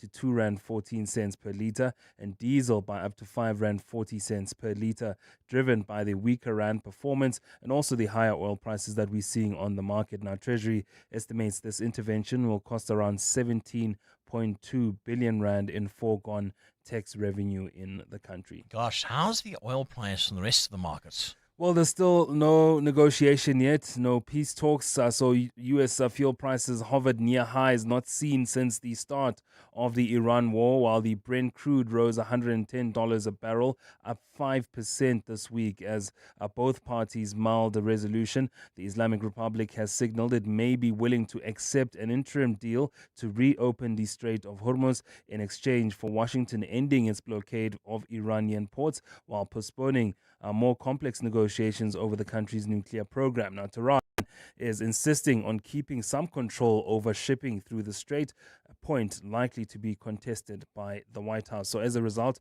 price of oil quite high, and that hit international markets, including the JSE. The oil share down 2,166 points. Industrials were lower on the day, mining shares down by more than 5%. The rand also weaker, 16 rand 55, 19 rand 38 against the euro, and 22 rand 36 cents against the British pound. Price of gold exactly $4,600 an ounce, while platinum is down more than 0.5% at $1,933. Brent crude is up 1% at $111 a barrel. More business after 8. Thanks, Mateo. The time 7:31 now. Safiso, you're talking about the country's borders. What do you have? Well, Ray, good morning. The Border Management Authority will be upgrading South Africa's ports of entry to ease traffic congestions at posts, with the project expected to cost about 12.5 billion rand. The BMA and the Home Affairs Department have announced plans to demolish and rebuild 6 border facilities. This is in an effort to modernize them. 6 companies have been shortlisted for the project. Alfara Mushwana has more. The Libombo, Beitbridge, Oshuk, Kopfontein, Maseru and Vicksburg border posts will undergo phased redevelopment over the next 2 to 3 years.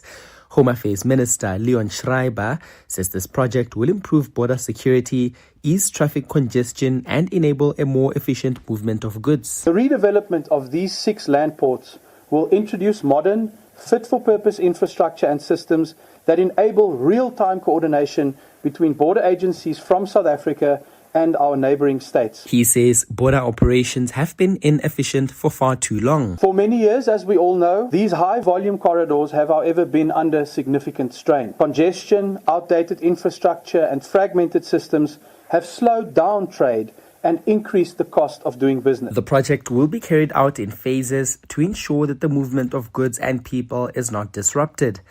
Alfa Ramshwana, Eyewitness News. Civic group March and March has warned that it will intensify its actions against illegal immigration if government fails to respond to their demands.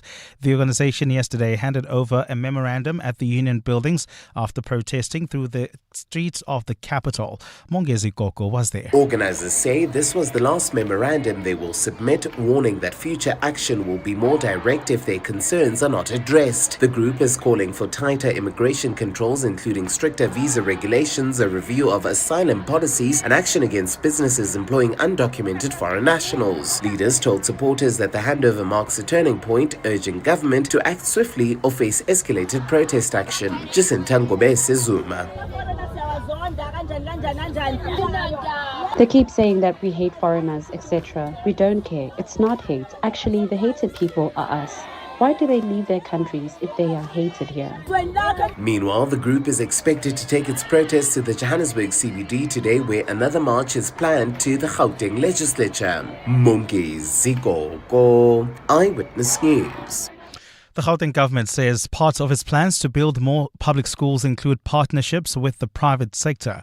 This will be part of a solution to the overcrowding crisis, with 48% of schools exceeding capacity.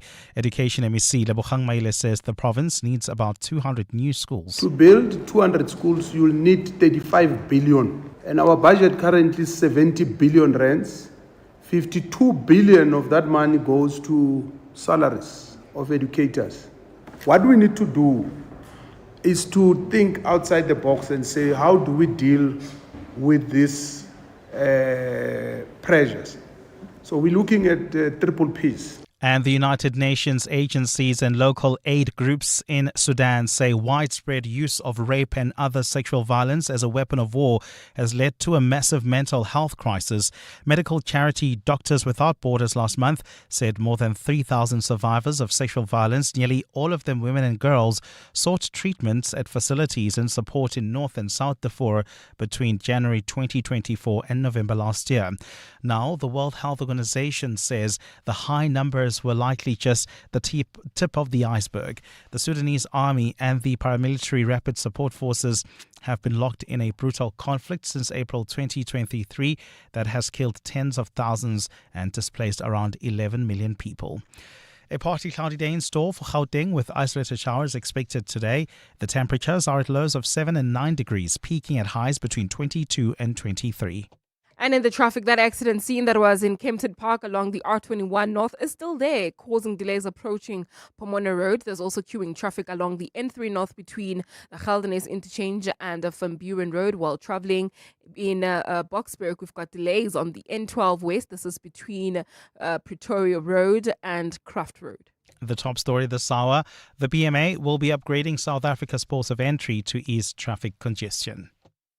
The Clement Manatella Show on 702. The Clement Manatella Show is about everything. It's about current affairs, family matters, the work environment, your health and wellness, relationship and sex issues that couples face. It's about learning, helping each other, healing, teaching. It's about life in essence. What I like about the 702 family and 702 land is that we are quite intentional about doing life together. We're always pulling through for each other, learning from each other, always teaching each other. We're not scared to disagree, but also we're brave enough to be vulnerable with each other. We just care about each other, and I think that is priceless. The Clement Manatella Show, weekdays from 9 to 12 p.m.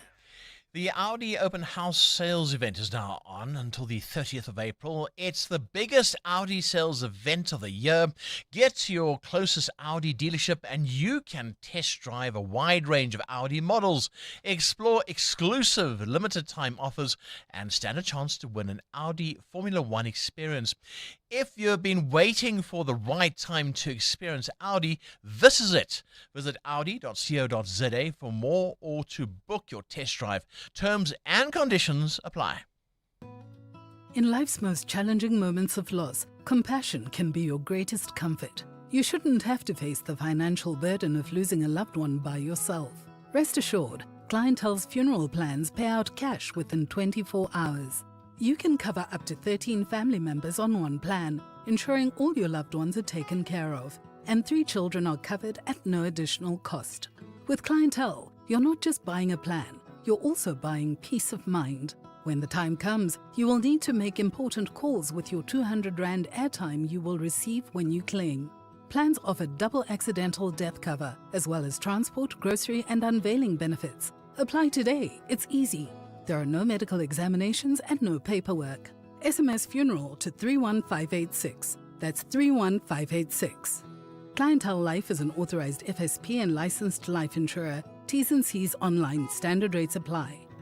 Hi, this is Carol Shabalala, Hollywood Bets brand ambassador. It's more fun when it's for fun. Playing responsibly is always a winning strategy. If you or someone you know needs help, call the South African Responsible Gambling toll-free counseling line on 0800 006 008 or WhatsApp help to 076 675 0710. Hollywood Sportsbook is a licensed betting operator. Hollywood Bet supports responsible gambling. No persons under the age of 18 years are permitted to gamble. Winners know when to stop. 702. WhatsApp us on 072 702 1702.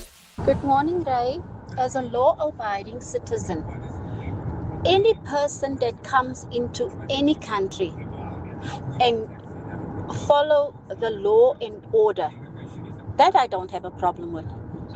So we need to look at ourselves, because there is no political will, there is no leadership, and everything that manifests itself now with the corruption, human nature has it. Where there's a gap, people are very innovative, and if they can do that crime-wise, of course they'll do that, because there is no law and order. Oh wow, the lady that said we are lazy, South Africans are lazy.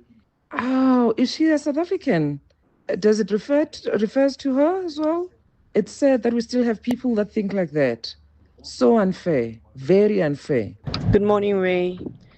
I think this is what's wrong with NGOs and non-governmental organizations in our country with regards to illegal migration. No matter how you slice it or how you want to look at it, there is no hateful speech. When people say illegal people in the country should go back home, there's no hate there. There's no hate. There's no xenophobia. We just want illegal people out of the country. Legal people are accepted in the country. And if we look at it like that, then we don't have a problem. Now from Vanabel. Unfortunately, the professor is looking at this more from an academic perspective. He's not looking at it from a community impact perspective. I'm sure it's not affecting him at all. Because what about the crime that we are experiencing? Why is Johannesburg like that? Has he ever walked into Johannesburg and see what it has turned into? Ray, just listen to your interview with the professor. And I'm just wondering, why would you have a professor from London talking on South African issues? He's actually out of touch in terms of what is happening in South Africa with illegal immigration. He's actually a professor at the Wits African Center for Migration and Society, so he does work in our country as well. Look, it's a very contentious issue, and I think some of the takeaways from this morning is the fact that people are in the country illegally. If I go off to Europe and I'm there illegally, they will have me removed. It's as simple as that. So illegal immigrants, there has to be a plan for that. But how do we deal with that? And what worries me the most is if you do start having protests and you do raise the temperature level, things can get totally out of control. Where does the buck stop? I say government of national unity.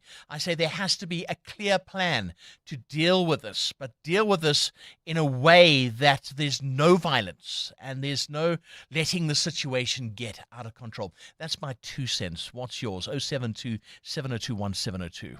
702. What's the question? And on a lighter note, what's the question? Brought to you by Outsurance. It's your chance now to win up to 3,000 Rands in cash. First, 1,000 Rand for the answer. And then a little bit later on, 2,000 Rand if you can give us the question. SMS out to 45142 now, and you can save in your car insurance. If you don't, ask them for 500 Rand. Right now, we need an answer. Let's go to Jabu in Nigel. Hi, Jabu. Hi, Ray. Hi. Okay, so what then is your answer? My answer, Ray, is respect.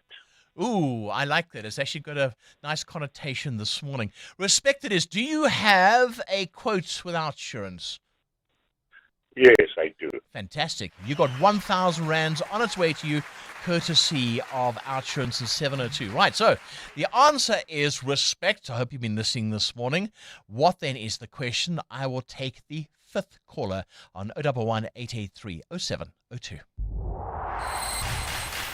EWN Sport.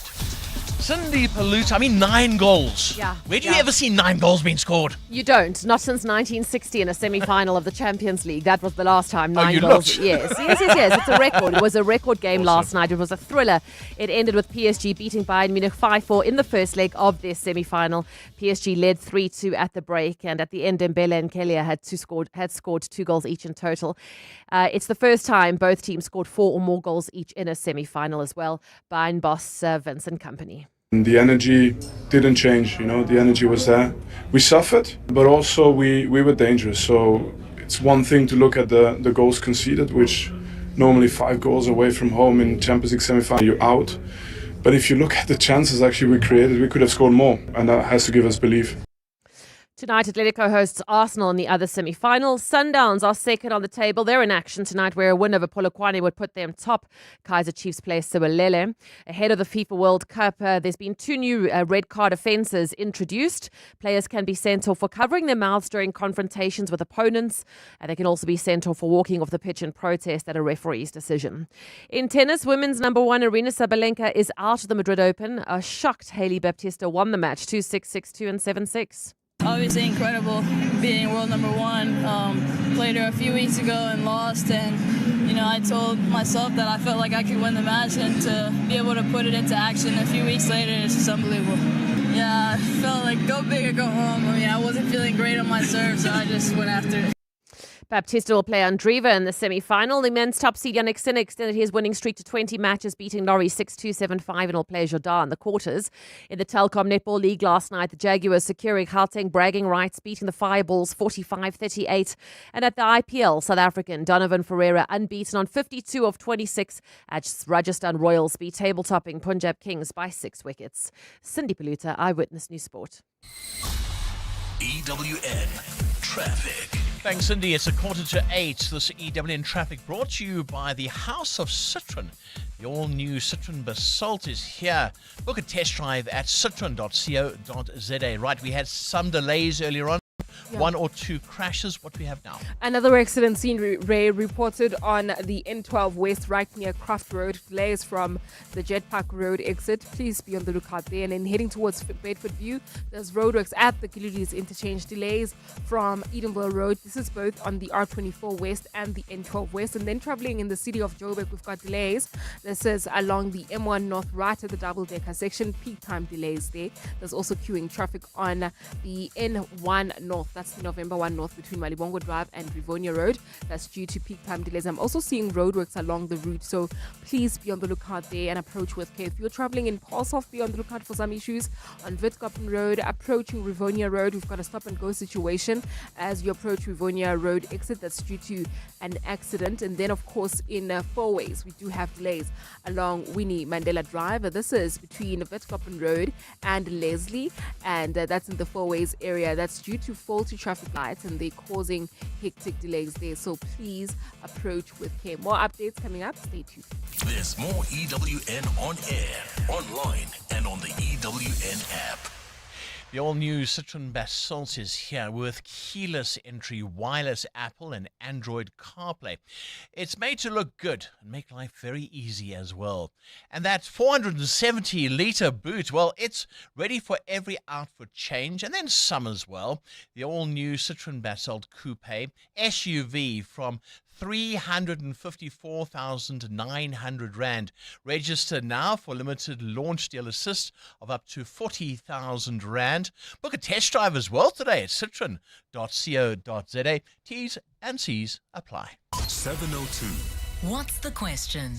What's the question? Brought to you, of course, by OutSurance. It's your chance now to win 2,000 Rands in cash. You must SMS out to 45142 now. You could save on your car insurance, and if you don't, ask them for 500 Rand. Right. I did say I would take the 5th caller. If the answer was Jabu and it was respect, what then is the question? 1, 2, 3, 4, 5. Sarah in Waverley. Hi, Sarah. Hi. Hi. All right. If I said to you, the answer is respect, what then is the question? What is the name of the single that was released on this date in 1967 by Aretha Franklin? Yo. Sarah, you've got this. You wouldn't perhaps be a client of OutSurance, would you? I am a client, yes. I have respect for you. You got 2,000 rands in cash on its way to you, courtesy, of course, of Outsurance. And yes, on this day, 1967, Aretha Franklin released her iconic rendition of Respect, originally written by Otis Redding.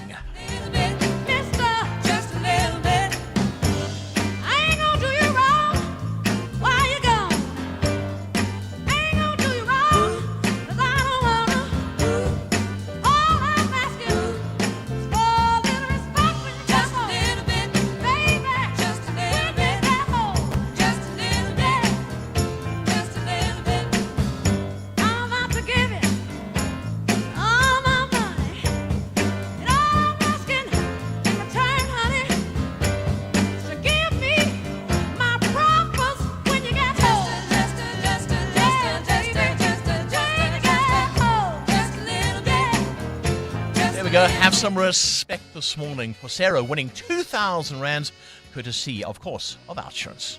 Don't blow your paycheck on high car insurance premiums when you could be saving with Outsurance. So how much does 35-year-old Zanai save? A whopping 1,180 rand. That's an incredible 1,180 rand monthly saving on Zanai's 2017 Mercedes-Benz GLA. Get a quote now and see how much Outsurance could save you. SMS out to 45142. That's out to 45142. With Outsurance, I'm saving a whole 729 rand. 729 rand is a sweet saving on 32-year-old Parushka's 2020 Haval H2. And after 3 claim-free years, you get an out bonus. Yes, I'm ready for that out bonus. You also get benefits like 24/7 roadside assistance and loads more. Get a quote now and see how much money Outsurance could save you. SMS out to 45142. That's out to 45142. Licensed insurer in FSP. TCs and information online. Limits apply. Joburg is more than just a city, you see. It's an unmistakable rhythm that brings us all together. In celebration of the 702 has partnered with Josie My Josie to unite the whole of Joburg in the 702 Josie My Josie Walk the Talk. Babize bonke. Well, on Sunday, the 26th of July, we're going on a walk through the iconic Joburg CBD. And we want you to join us and be part of something very special. Entries open soon. In the meantime, stay tuned to 702 and get ready for the 702 Josie My Josie Walk the Talk, hosted by the city of Johannesburg. Walk with the people, for our Josie. Babize bonke. More on primemediaplus.com. It was actually a flawless process. It definitely pays to switch. I wish we had done it sooner. Outsurance business insurance clients know that it pays to switch. And did you know, when you claim, your excess is a fixed amount, not a percentage of the claim. For beauty salons, convenience stores, and all other businesses. Get a quote today and see why it pays to switch to Outsurance business insurance. Visit outsurance.co.za or call 08600 60,000 today. Licensed insurer and FSP. TCs and information online. 702. 702. What's gone viral? With Kabazela. Morning, Kabazela. Good morning, Ray Mhlope. Oh, I like your first one today. I feel like a Rick Astley song is coming on here somewhere. Yeah, Never Gonna Give You Up. Very cool song, eh? But I think if you heard it 100 times in a day, you might not think it's very, very cool. So, I mean, we are not immune to the annoyance of spam calls in South Africa. It happens in a lot of other countries as well. And, I mean, good news is around the corner, right? So, from April 2026, the National Consumer Commission has been officially designated as the administrator of the new legally binding National Opt-out Registry. And this comes into effect from July. So you now and the rest of us can go onto this platform and put our names down there and we can opt out. And all these call center agents will have to, every 30 days, clean their databases, and if they don't, then there's certain penalties, etc., that they can face. Right. But until then, we could possibly employ this method that this guy in the US has adopted. So it's a very, very cute video. He's sitting at his computer and he's got his young daughter that is standing next to him. She's so excited. She's looking at Dad and she's thinking, "Your Dad is so clever. He's so brilliant on this computer." And what he's done is he's made this script on his computer that when a call comes through from a call center operator, it takes the number and it calls them back. And it just continuously calls them back. And the song, so when they pick up and, then there'll be like prompts, press number 1, whatever it is. And this whole computer program is programmed to press the buttons. Then eventually you get through to one of the people that are calling. And when they pick up, they'll listen to this song. Take a listen.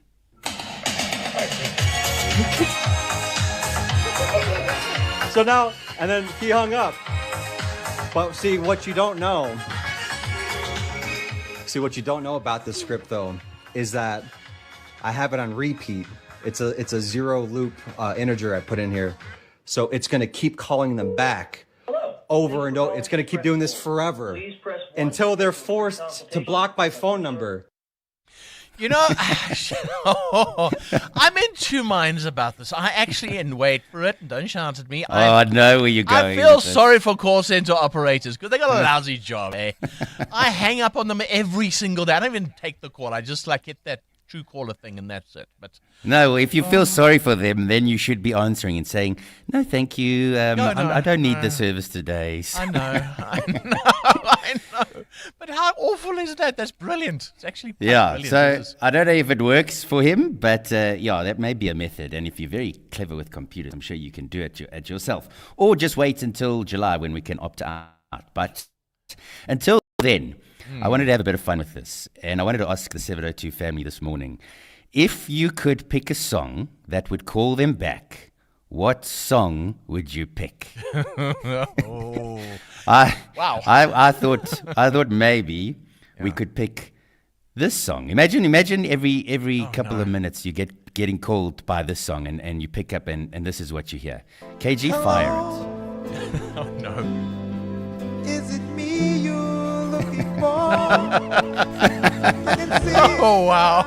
Oh brilliant. Absolutely. Hello. Can you imagine? Jeez. I'd be going crazy. Right, so let's have a bit of fun with that one. Absolutely. And if you're in the call center agent business, we're just playing with you. But you are very, very annoying. You know that. I'm sure you know that. But what song would you pick for the call center agents if you could call them back and they have to listen to a song on the other end of the phone? Love it. 072 702 1702. EWN Traffic. It's 5 to 8. This EWN Traffic brought to you by GWM. Class-leading vehicles that help you navigate your journey. Right, how are we navigating this morning, Amo? Well, delays, Ray, along the N12 West approaching Craft Road due to an accident. There's also queuing traffic on the N12 and the R24 West between Edinburgh Road and the Kilulis interchange while heading towards Sandton. Do expect delays on the M1 North approaching College Drive. More updates coming up. Stay tuned.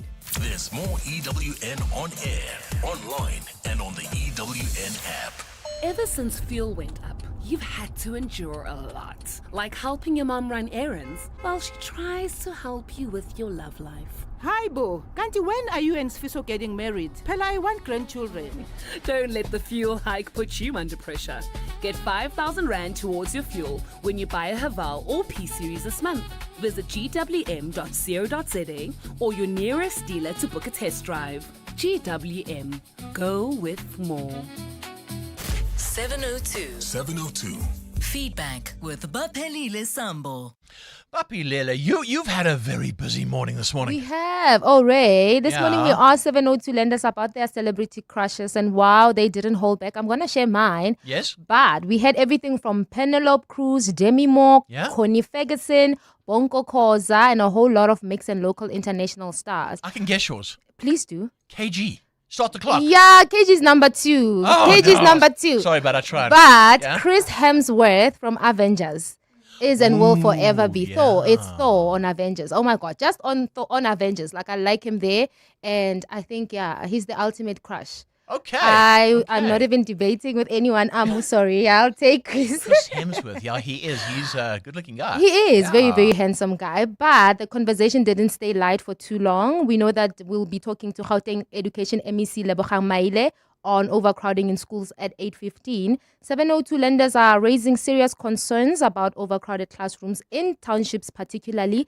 They say that children are already entering a system that is stretched beyond capacity. Another one pointed out to the estimated 35 billion rand needed to address the crisis in public school. And they want you, Ray, to ask the MEC to answer these questions. Where will that money come from, and how quickly will it translate into new classrooms and the relief on the ground? We also received a voice note from a teacher describing the lived reality in classrooms, speaking of more than 50 learners in a single class. Let's take a listen. Morning, Ray, anonymous teacher. This overcrowding in black and colored township schools is a reality. I wish 702 just can go around and do some research.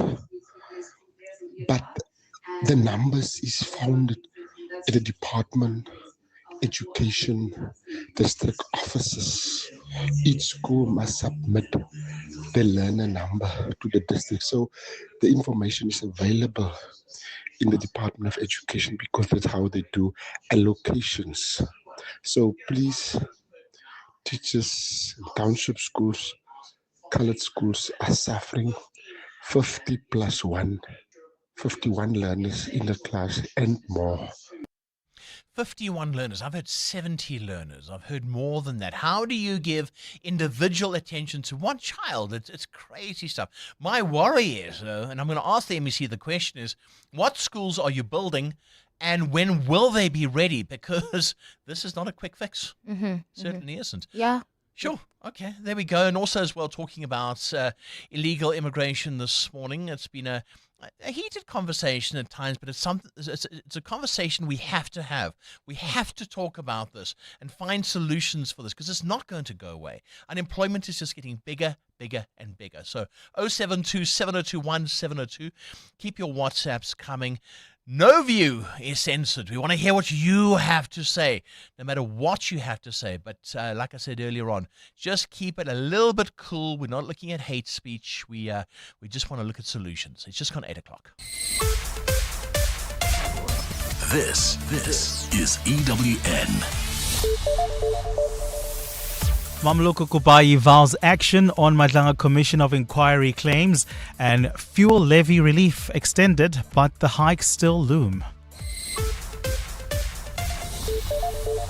Good morning, I'm Sfiso Zulu. Justice Minister Mamloko Kubayi says she won't hesitate to act against any official in her department incriminated in the Madlanga Commission of Inquiry investigating police corruption. But she says, as of yet, many of the claims are unproven and she's awaiting the commission to make specific referrals in particular cases. Briefing Parliament on the annual performance plan for her department yesterday, Kubayi said the commission is doing good work. She's in talks with her finance counterpart to ensure there's enough budget for the commission to complete its work by the end of August. Lindsay Dentlinker reports. Minister Mamloko Kubayi says she doesn't want to act on hearsay and allegations that were made at Parliament's inquiry into police corruption and the ongoing Madlanga Commission of Inquiry. She says once investigations reveal prima facie evidence, she will do so. So once we receive those specific cases, as the executive authority will definitely act. Kubayi has confirmed that she's investigating a complaint made against the head of the Investigating Directorate Against Corruption, Andrea Johnson. I can say that that was a formal complaint that was lodged with me. That process is ongoing. Kubayi says another complaint she's probing is related to the recruitment process of the National Director of Public Prosecutions. Lindsay Dentlinger, Eyewitness News, Parliament. Meanwhile, another extension is on the cards for the parliamentary inquiry investigating police corruption.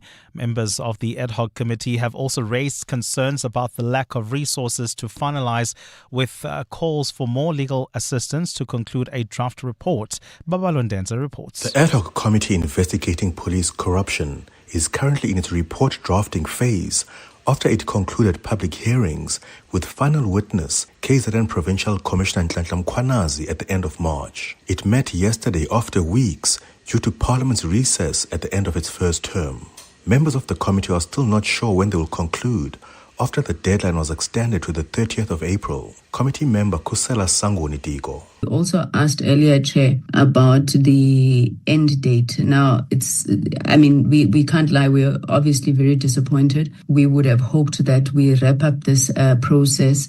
The EFF's Leanne Matthys says it all boils down to resources. It cannot be that we have 3 evidence leaders that is doing this report. And this is the reason why we are here today, that we got a report at 4:15 that was incomplete. The evidence leaders will submit a draft report next week before another extension is considered by the Speaker. Babalo Ndenza, Eyewitness News. Some economists believe the temporary fuel price relief has once again exposed the urgent need to reform how prices are structured.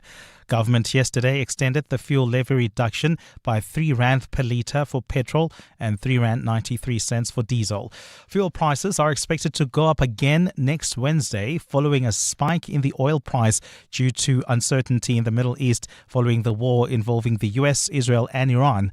Government says the fuel levy will be reintroduced by June, with the relief removed entirely by July. Camray Clark reports. Economist at ESG Analytics, Sifiso Skenjana, says the move could prompt the long overdue reform of the fuel price. The domestic fuel price is heavily regulated, with at least a third of the fuel price going to taxes. These are the Road Accident Fund, carbon taxes, as well as the big general fuel levy. Additional costs include margins for petrol stations, as well as storage and distribution costs. Government has in the past come under criticism for the heavy burden these levies place on consumers, with calls for reforms. Skenjana says if the uncertainty in the Middle East is prolonged and the price of Brent crude oil keeps vacillating above the $100 per barrel mark, government could be forced to make the temporary measure more long-term. I think it's probably going to pressure the reform that needs to happen. The estimated cost of the fuel levy from April to June will come in at around 17.2 billion rand in foregone tax revenue.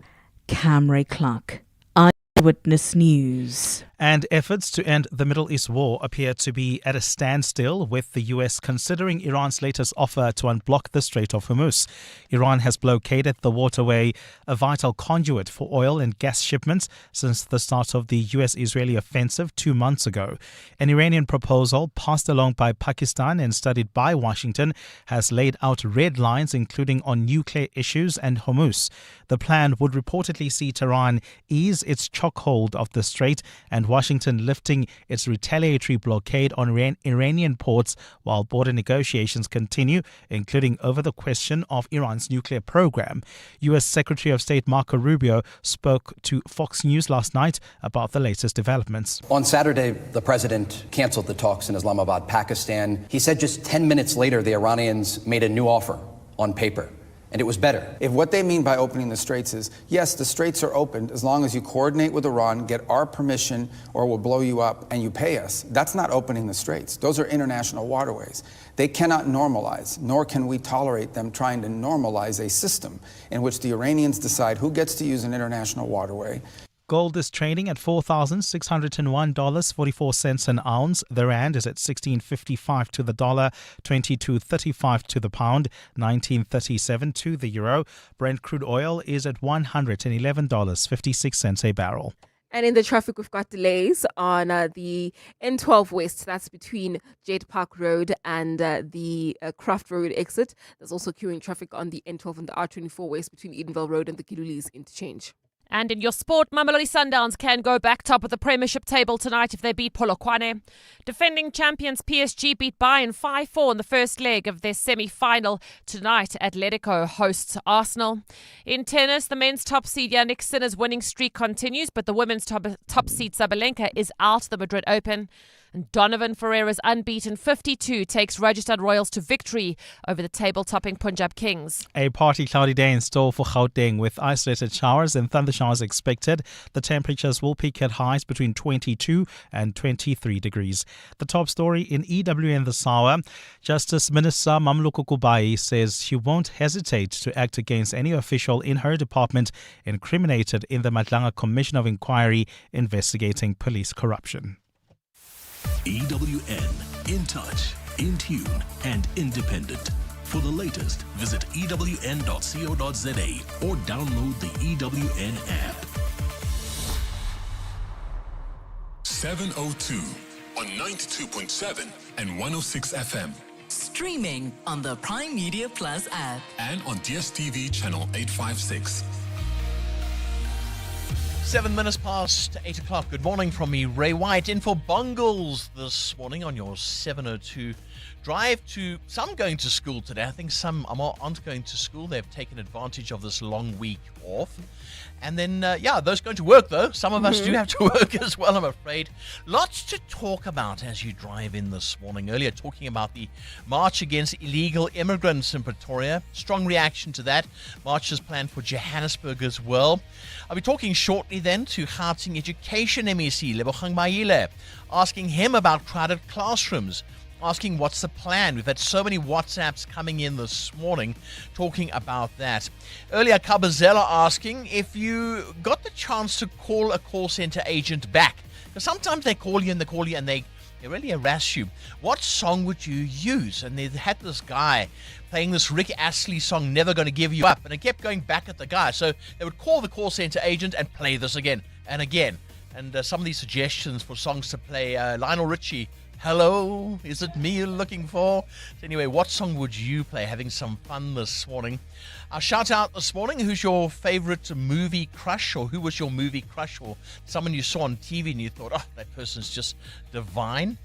And in that spirit, actually, I've got to play this clip. Donald Trump, he has said that his mother once had a crush on, wait for it, King Charles III, recalling how she would be glued to the TV, commenting on how cute he was. Let's take a listen to that. My mother, I just see it so clearly. She loved, and I told the king this, she loved the royal family, and she loved the queen. And anytime the queen was involved in a ceremony or anything, my mother would be glued to the television and she'd say, look, Donald, look how beautiful that is.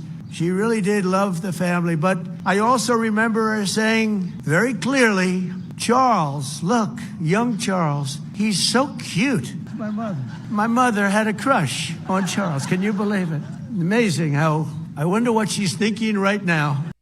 Of course, King Charles is in the United States at the moment, and Donald Trump said that. But talking about your crush, 072 702 1702.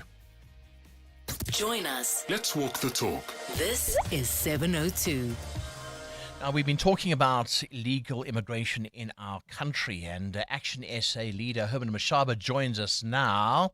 Mr. Mashaba, hi, welcome back to 702. Now, you were in Pretoria yesterday. Yes, good morning, Ray, and good morning to 702 listeners. Yes, I was in Pretoria, but I wasn't at a march.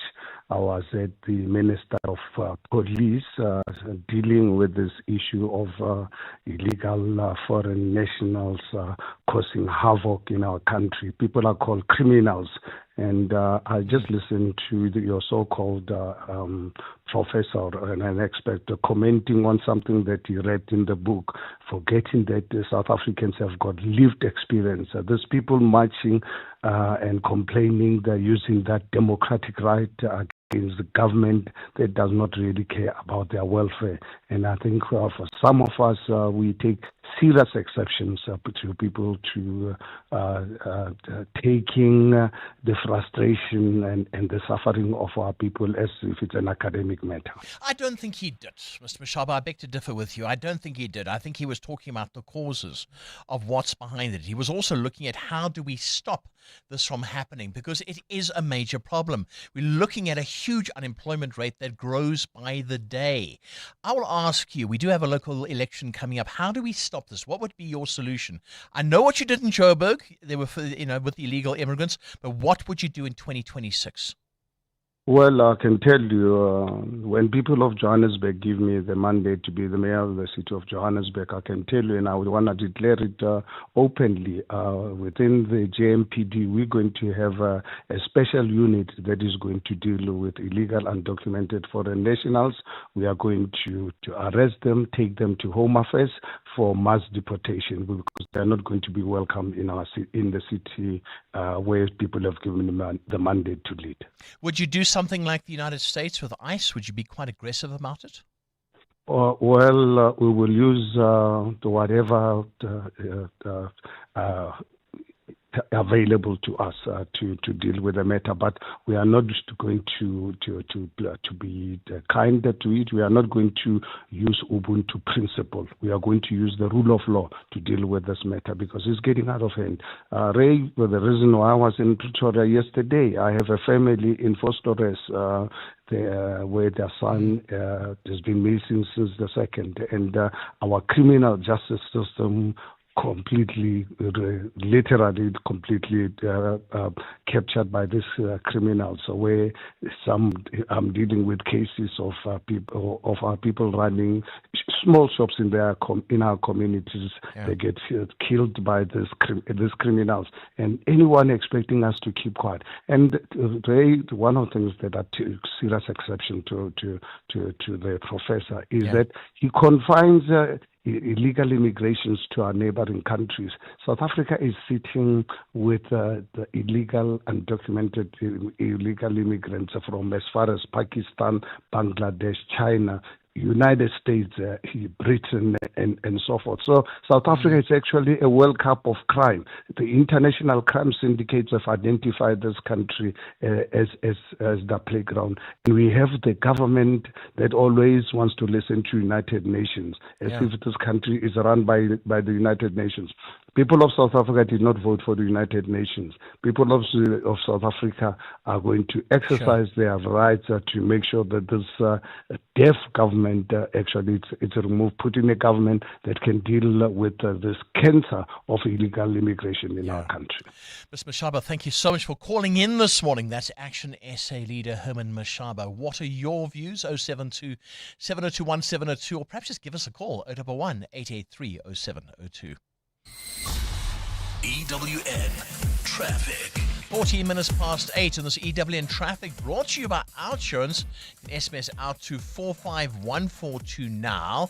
You could save on your car insurance. If you don't, ask them for 500 Rand. How are the roads looking now? Well, Ray, most roads are flowing this morning. This is just due to that issue you spoke about earlier. Most people are still at home and taking the whole week off, but we do have delays here and there because there is movement on the roads. If you are traveling on the N40 north out of the Brakfontein interchange, expect delays there. Delays towards Lesselton Road. There's also queuing traffic along the N12 West in Germiston. An accident reported right near Craft Road. Delays coming out of Jet Park Road. I'll have more updates coming up. You stay tuned. There's more EWN on air, online, and on the EWN app. Sitting in a traffic jam is as fun as, well, getting to work to find someone has taken your favorite parking space. Not cool at all, but fortunately the Outsurance pointsmen are on the roads, easing traffic congestion so everyone gets where they need to be quickly and safely for the past 20 years. With Outsurance, you always get something out, in proud partnership with 702. Show them some love online by using hashtag pointsmanlove, a licensed insurer, and FSP. The Midday Report. Weekdays, 12 to 1. Siviwe Gwahube, does this speak to an underlying kind of conflict that exists within your department? No, not at all. I think for me, what other people may deem as being conflictual, I deem as being accountable. I didn't enter into government to turn a blind eye on things that go wrong. It's very important for me that I, one, am guided by the law at all times, and that I exercise my responsibilities in accordance to the Constitution at all times. The Midday Report with Mandy Wiener. 12 to 1 on 702. 702. Joburg is more than just a city. It's an unmistakable rhythm that brings us all together. In celebration of this, 702 has partnered with Josie My Josie to unite the whole of Joburg in the 702 Josie My Josie Walk the Talk. Babize bonke. Well, on Sunday, the 26th of July, we're going on a walk through the iconic Joburg CBD. And we want you to join us and be part of something rather special. Entries open soon. In the meantime, stay tuned to 702 and get ready for the 702 Josie My Josie Walk the Talk, hosted by the city of Joburg. Walk with the people, for our Josie. Babize bonke. More on primemediaplus.com. No one gets fit overnight. It takes discipline, and your money is no different. A Nedbank 32-day notice account helps you build financial strength with up to 7.3% interest and zero maintenance fees. The higher the deposit, the higher the return. Invest in under 2 minutes on the Money app and get money fit with Nedbank. For more information, go to nedbank.co.za. See money differently. Nedbank, we're a licensed FSP and registered credit provider. T's and C's apply. New from the House of Citroën. Ah, so stylish. 470-litre boot space. I need it. Keyless entry, so chic. Cruise control. Oh, bonjour. 4-year or 60,000 kilometer service plan? Oui. The stylish, all-new Citroën Basalt is here. You want a piece of it. Starting from 354,900 Rand. Register now for limited deal assist of up to 40,000 Rand. Visit citroen.co.za. T's and C's apply. 702. Add your voice. Have your say. Let's walk the talk.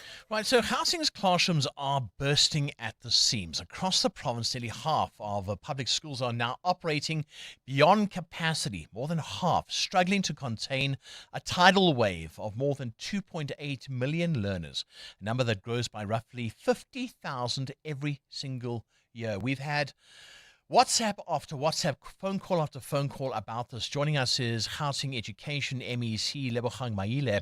MEC, hi, good morning. Good to have you back on 702. Morning, and thanks for having us. And we also extend greetings to the listeners at home.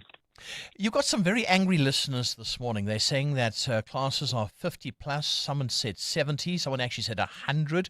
Schools are bursting at the seams. What's the plan?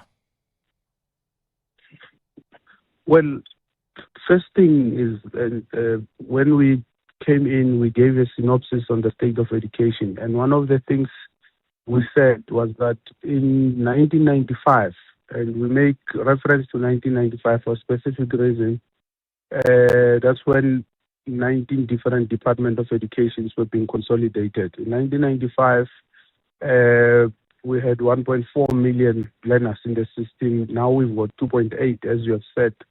But not only that, even the budget of education has increased by 1,600% over years, meaning that government has been deliberate and has had an appreciation of the magnitude of the problem. Hence, it has invested so much resources, and sometimes at the expense of the economic development and other important imperatives. So it is important to understand that we take this seriously, and that's why we want everyone to understand what we're dealing with. That's the first thing. The second thing I was going to come to. Yeah. You can come through, it's fine. No, I'm just saying, so I think we need to cut to the chase here. Yes, we're sitting with a problem now. Yes, we've got 50,000 new learners joining our system every single year. Are we building schools? Are some perhaps coming online very soon? What's the bottom line? Where do we stand? We are building schools, but they are not enough. That's the point we have made in our statement. You can build 10 schools a year, you need 200 schools, and that number is not static because more people are coming. And you can build the number of schools based on the budget you have. As you know, government works on budgets, and so we are given a budget of 70 billion in education, 52 billion of that. Sure, MEC, we're starting to lose you, but if you can just go to the left or the right, just that cell phone signal's failing us. If I'm reading you right, in other words, we're going to be sitting with a situation that's just not going to get better because there's no budget. No. We are looking at efficiencies. There's 4 areas that we've identified, which we think if we do them differently, it could ease pressure, and that includes the building of the schools, how we want to build them now. You're asking if we're not building them. We are building, but if we build 10 schools a year, it's not going to work. So we're working on a triple P model that could help us to get the private sector to invest, and we pay them over a period of time, and that could. Sure, we're losing you again. Dealing with it, that's one. But the second thing is that we have schools that were decommissioned long time ago, about 17 of them. We're looking at those schools. The fact is that we've got temporary solutions that we provide, which I don't like anyway. Those classrooms, I don't like them at all. But there has to be some temporary solution. We're working on that. But the fourth issue, there are people who have been saying to us, we've got land, we've built mega settlements, and we can build and all that. So there are a lot of options. What we were doing yesterday, it was a diagnosis. It's not like we don't have solutions, we are helpless, we've raised our hands in the air, we've given up. No. Yeah. When Oh, MEC, that's why I can't. Just a final question. What are the timelines? What are the timelines involved in addressing this? Because what worries me the most is we get to the end of 26, we go into 27, and we go through that whole thing again. It's going to be grade 1s and grade 8s, and people can't find schools. You see, that's the thing. That's why when I speak on the issue of on registration, now in July, we will be able, by that time, we would have processed a lot of these other issues and agreed on what must happen. So I know it's frustrating and there's expectation that we must just make pronouncement and say we will do this, that. No, we can't run our education system like that through slogans. We have to be systematic. This system it's huge, it's complex. It has a lot of challenges, and therefore we have to apply ourselves properly. And that's why providing stats becomes important, and how we use that data to help us plan and come with solutions, it's more important. So an evidence-based kind of governance, which is not just based on sloganeering, but it's based on the reality. That's what we are trying to do. So I'm not going to say to you, tomorrow I'm going to finish the problem. I'm going to Sure, we'll have to leave it. I mean, I hear, I get the gist. But Lebogang Mayile, thank you so much, our education MEC in Gauteng. A bit of a bad line, we're losing you there, but you're saying that there is a solid plan and you're doing this based on inspection and based on evidence and based on what you need to do. Thank you so much for joining us. It's the Gauteng MEC for Education, Lebogang Mayile. 702, The World View. With Adam Gilchrist. Good morning, Adam. Hi, Ray. How's it going? Oh, good. Not if you're OPEC, though. Things are not going well for OPEC. And Mateo's had the story this morning. It's goodbye UAE. Sure. Yeah, what does it mean? What does it mean for all of us? I guess breaking open a cartel sounds like a good idea, but maybe there's a bit of uncertainty. But the UAE has basically decided that to be a part of OPEC in the current world is not suiting it. It can up its production, it can basically up its supply and make more dosh. Rather than be a member of a cartel that ties everything in, that controls production, controls the price. That whole control thing is absolutely what Donald Trump has called OPEC ripping off the rest of the world. So with the UAE leaving, it still leaves 11 powerful members of OPEC and 10 others who are in the expanded OPEC Plus world. But does this mean that this will free up prices a little bit when we look at our petrol pumps? I think we kind of hope it will, but at this stage, it's a relatively small decision unless others follow. That would be nice to see. $110 a barrel doesn't suit anyone.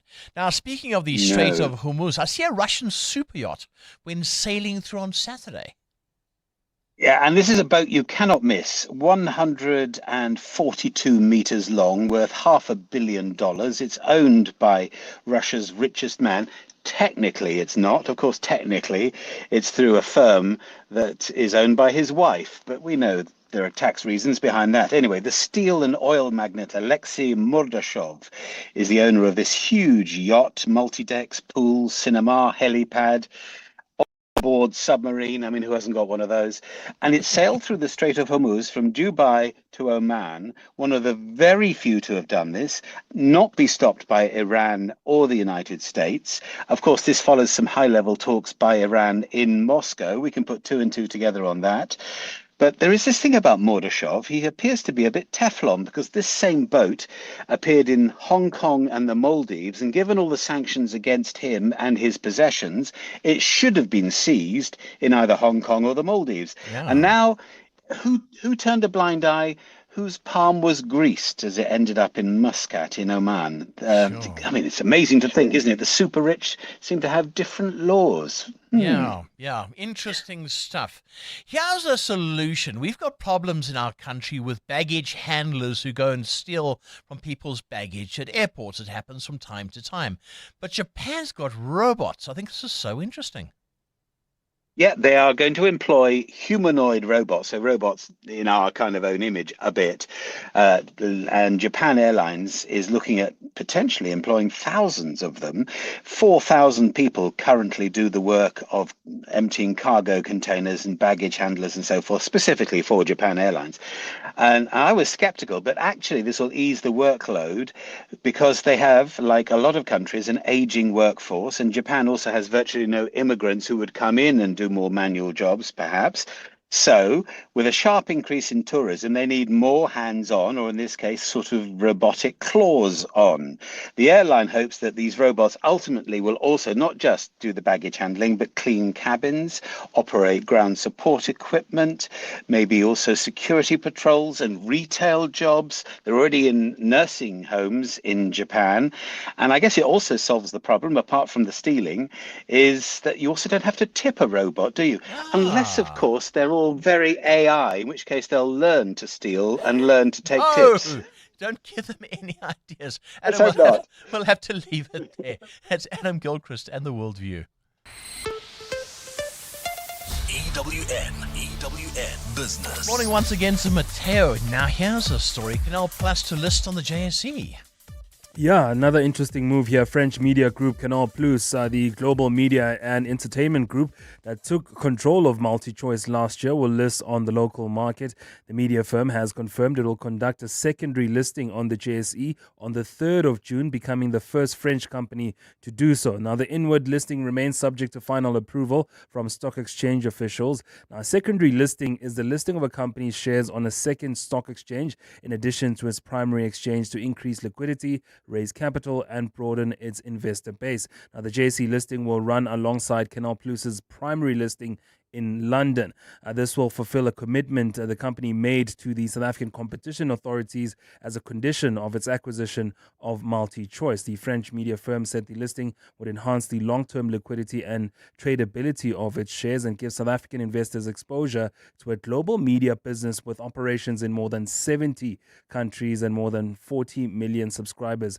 Showmax, the streaming service that competes with Netflix in Africa, will be retired tomorrow. So you don't have much time to watch some of your favorite shows. Just an update on that particular one when it comes to Canal Plus and MultiChoice. Right, how's the rand, the oil, the markets and the rest? Well, oil prices up, and that's why National Treasury has confirmed that government will extend the fuel levy relief measure for South Africans. The temporary relief for diesel will be increased by 93 cents to R3.93 per litre, reducing the levy to zero from Wednesday the 6th of May to Tuesday the 2nd of June. The general fuel levy for petrol will also remain at R1.10 per litre. So some relief for South Africans at the petrol pumps. Now, the price of the rand against the dollar at R16.50. In some weakness this morning, 19 Rand 36 against the euro and 22 Rand 35 cents against the British pound. Price of gold at $4,592 an ounce, while platinum is at $1,936. Brent crude up more than 1% at $111 a barrel. That's your morning business. Stephen Grotes with more analysis later this afternoon. Thanks, Mateo. The time 8:31. Safisa Zulu, I see troubling reports about NSFAS resignations. That's right, Ray. Higher Education Minister Monama has announced resignations from the NSFAS board, raising concerns about the stability of the student financial aid scheme. Interim Chairperson Mogoena Maluleke stepped down on Monday, citing personal and academic commitments.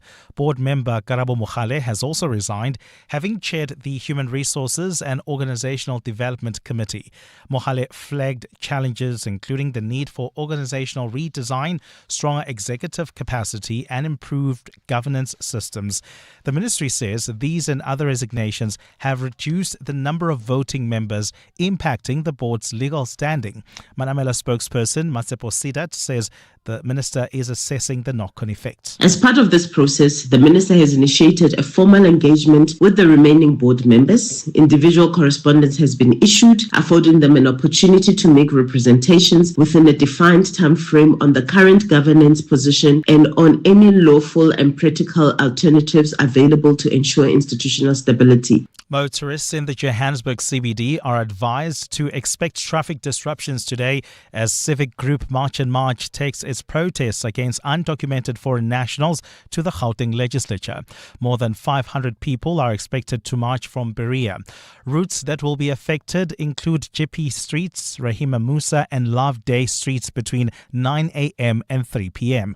Mongezi Koko reports. From this morning, protesters are expected to gather in the Johannesburg CBD and make their way through the city streets towards the Gauteng legislature. Traffic disruptions are expected along key routes, with Metro Police and Public Order Policing on high alert to monitor the march and keep it peaceful. The group is pushing for tougher immigration controls, including stricter visa regulations, a review of asylum policies and action against businesses employing undocumented foreign national. Leader Jacinta Ngobe says Zuma. Very few of these people are documented, actually. Very, very few. And the ones that are documented are not behaving and carrying themselves in this manner that these that are not documented are. And that is the problem that we have today. Authorities are expected to maintain a strong presence throughout the day as protesters head to the legislature. Mongezi Koko, Eyewitness News. Sunday Times editor Makudu Safara has now stepped aside as chair of the South African National Editors Forum following allegations of impropriety.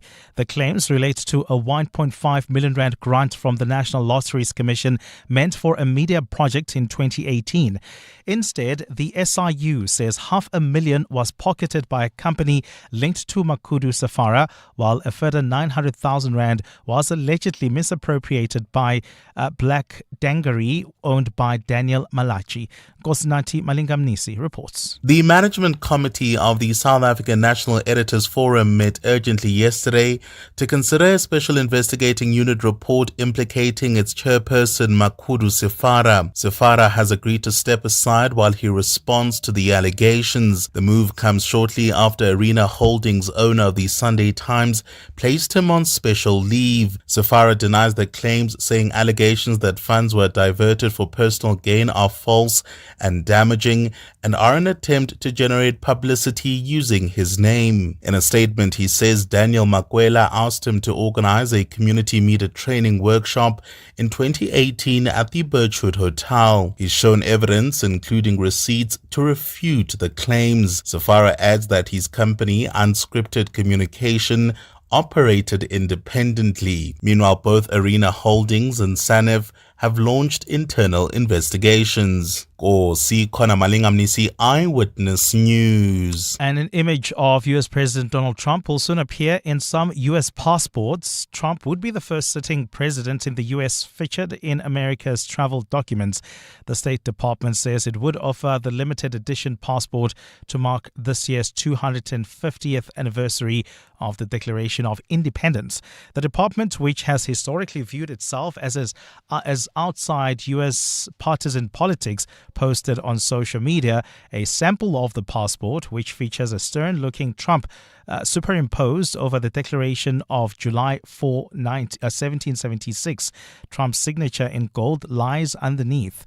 Current U.S. passports depict multiple scenes from the country's history, such as the moon landing, along with historic sites, including the Statue of Liberty.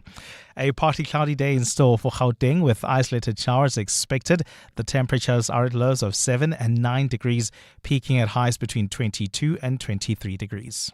And in the traffic, we've got delays on the N12 West. This is between Jet Park Road and Craft Road. That's due to a major accident seen there. And there's also queuing traffic reported in Amalgam along Main Reef Road towards the M2 exit. The top story this hour: Higher Education Minister Putimana Mela has announced resignations from the NSFAS board, raising concerns about the stability of the Student Financial Aid Scheme.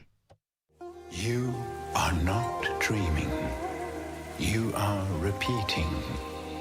Insurance, pineapple. Insurance, pineapple. Insurance, pineapple. Insurance, pineapple. Pineapple FSP 48650 is underwritten by Omart Insure Limited, a licensed non-life insurer and authorized FSP. The Checkers Hyper price drop is back. Save up to 40% on lean beef mince bulk pack for $109.99 per kilo. Parmalat bulk cheddar or Gouda cheese, 850 grams, any two for 239 Rand. And a platinum digital air fryer, 6.6 litre for 699 Rand. Save 300 Rand. Plus, stand to win a Toyota Hilux when you spend 500 Rand or more and swipe your extra savings card to enter. Valid until 10 May. Only at Checkers Hyper. T&Cs apply. Hi South Africa, I'm Michael Owen. If you appreciate world-class sport and a great occasion, the Hollywood Bets Durban July is the place to be. The theme for 2026 is Country Allure, which sees the rustic style of the countryside meet the cosmopolitan cool of the city. On Saturday the 4th of July, it all comes together at Hollywood Bets Greyville, Africa's greatest horse racing and social event. I'll see you there. 702. WhatsApp us on 072 702 1702. Morning, Ray. The MEC is talking hogwash. How do they plan? They've seen the trend of people emigrating to Gauteng. It's not a new phenomena. It's been happening for the past 20 years. Or even more, people coming to Gauteng for economic opportunities. What did they think those people were coming with? With their dogs only? They came with kids. Where was their planning? They failed to plan. Like everything they do, they react. They're not proactive to anything. And now he's making excuses that they need more money. They should have seen this coming. They're not planning. We need more hospitals even now. What are they doing about that? They're not doing anything. They want to react to everything that is happening. They are not being proactive, Ray. Hi, morning, Ray. Ray, you know when the Wuhan Maile said to you, no, they are not going to be sloganeering, I really fall off my chair. They've been sloganeering about education for the last 32 years. Every year things have just gone downstream. Like everything else anyway, with what the ANC has touched. And now he comes here, he wants to sound like what we normally say, a breath of fresh air. You know what? Did they see what happened in Bloemfontein over the weekend, specifically on Freedom Day? The writing's on the wall. And they still don't get it. Morning, Ray. They promised us the Ekurhuleni University. When are they building that university? These people can promise, but they can lie. They said they're going to build the university in Ekurhuleni. I was listening to Masina and the others. Where is that university?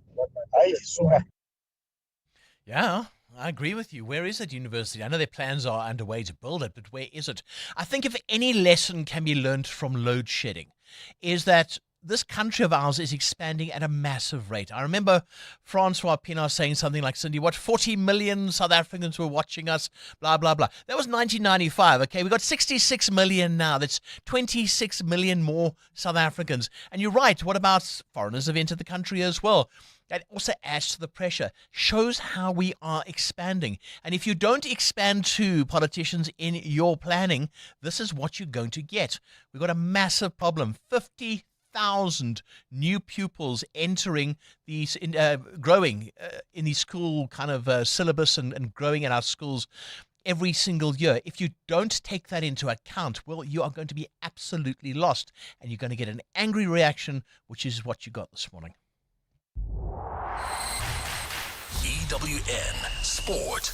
Listen, he has a question for you. Sundowns are away at Polokwane. What are the implications of that game? Oh, very easy. So Sundowns are 1 point behind Orlando Pirates, and if they win tonight, they will go above Orlando Pirates by 2 points, which always makes Amo in studio like her face. It's worth going to the live YouTube stream to watch Amo's reaction every time I talk about Sundowns and Pirates. Like, you could swear I am the person who decides the outcome of tonight's game. As I mention it, and the permutations and what will happen when Pirates loses, Amo just, her whole body tenses and she side eyes me, and it's like, it's not me, girl. I'm just giving the sport. Is that why you don't come to work sometimes? You skip a few days? No, I always come to work. It's Bongani who still hasn't come to work often when Pirates are playing. We all noticed that, you know. And Arsenal as well. So, Betway Premiership action tonight. A win for Sundowns puts them back top of the table because they do have that game in hand.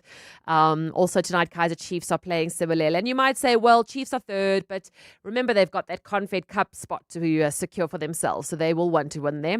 Champions League served up the finest football last night. A thrilling 5-4 win for the defending champions PSG, who beat Bayern Munich in the first leg of the semi-finals.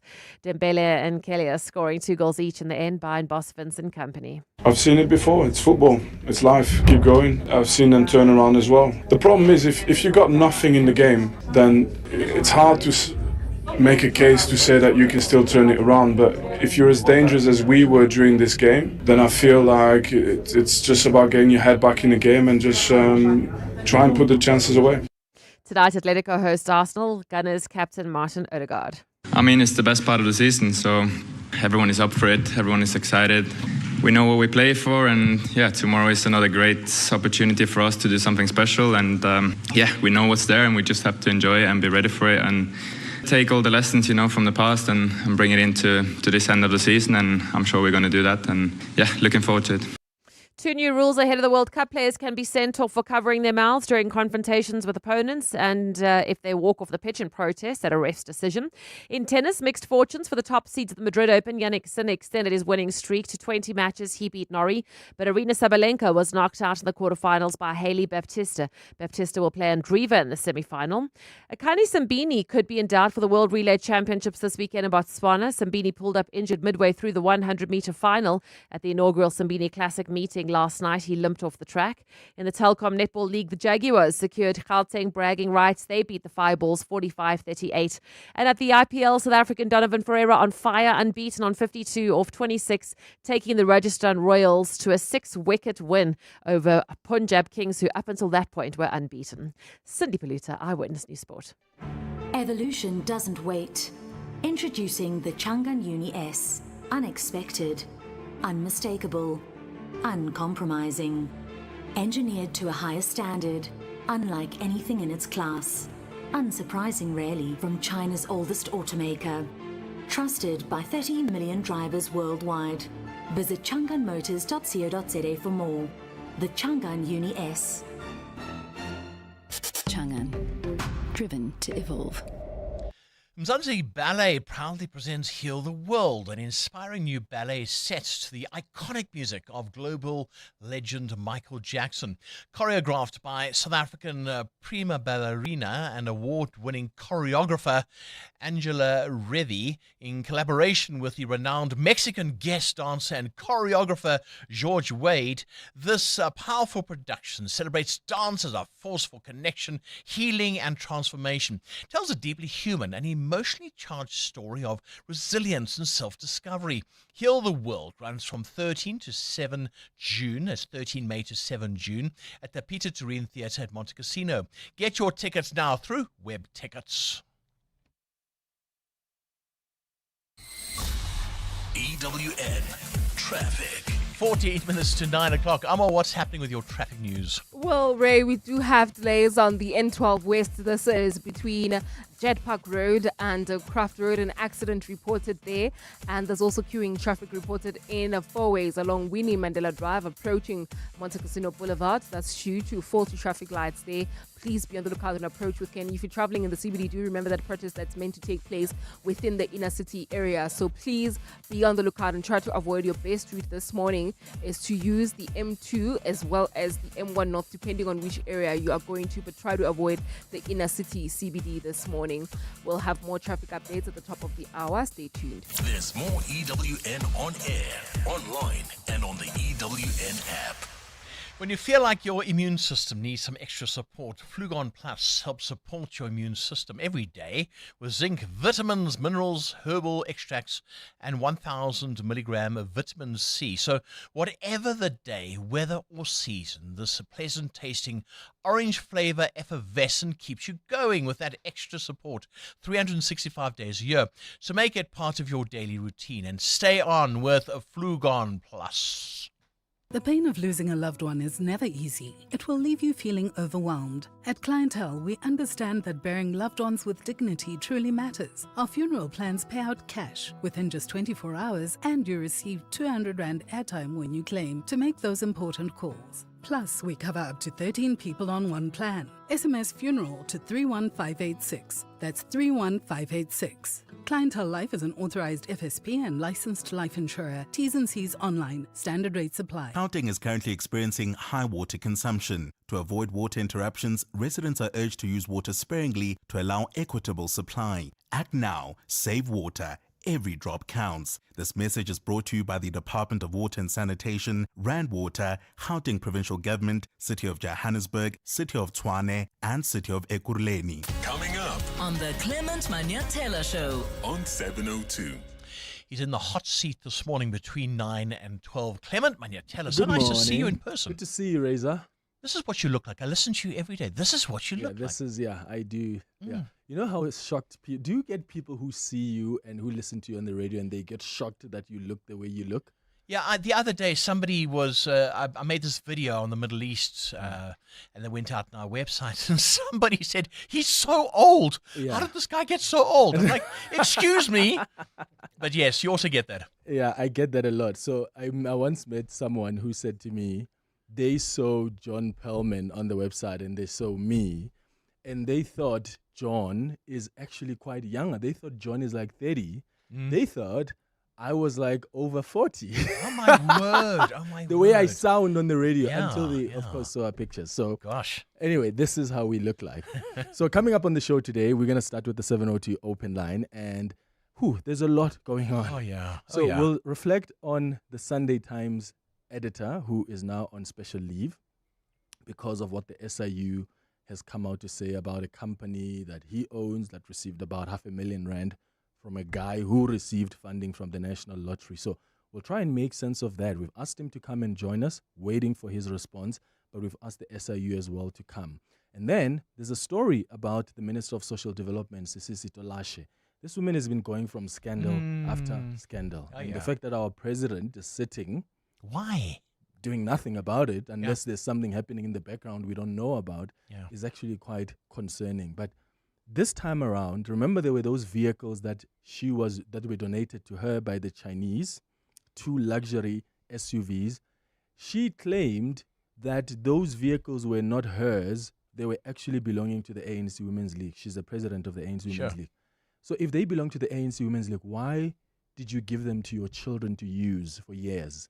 And why did you even change the ownership of the vehicles in the name of your children if they belong to the ANC Women's League? Her argument is, well, I was trying to safeguard the vehicles so that they are not attached in a case where ANC Women's League faces financial situations. She's returned the cars now over the weekend. But surprisingly, one of the vehicles is not the original one that was donated to her. Her daughter went ahead and sold the car that was donated and bought a new one, and that's the one they've delivered to Lutuli House. She's clearly trying to falsify things here, and watch how she's going to get away with it. She cannot get away with it. This cannot how many people in the ANC have been found in scandals, Ray, and they've gotten away with it? Exactly. So that is the worry. So we're going to talk about that on the open line as well. And then at 10 o'clock, I'm going to be in conversation with the Gauteng Premier, Panyaza Lesufi. He's going to come to studio. And then 11 o'clock, we do our Listener's Choice feature. Today, one of our listeners has asked that we discuss the certificates of compliance that are required during a property transaction. And then we wrap up the show at 11:30 with the sharing space. Sure, what an interesting show that is. Clement Manatella, he's on between 9 and 12. I never miss it.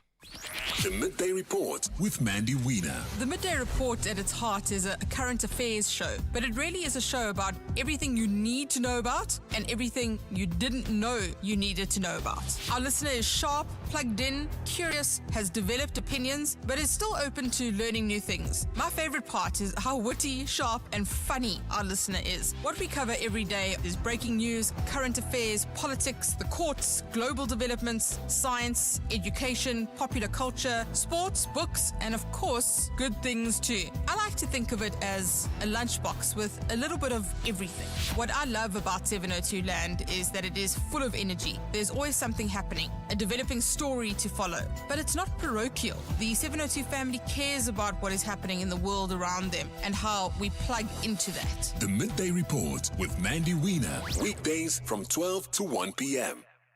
You may not know the difference between a contour brush and a bronzer brush, but you do know a great OUTsurance deal. When you see one, get a car insurance quote now, and if OUTsurance can't save you money, ask for 500 Rand or 1,500 Rand if you're being claim-free and with the same insurer for 3 years. Get savings or cash, SMS out to 45142 now. That's out to 45142. OUTsurance, licensed insurer and FSP, T's and C's, and information online. It's that time of the year.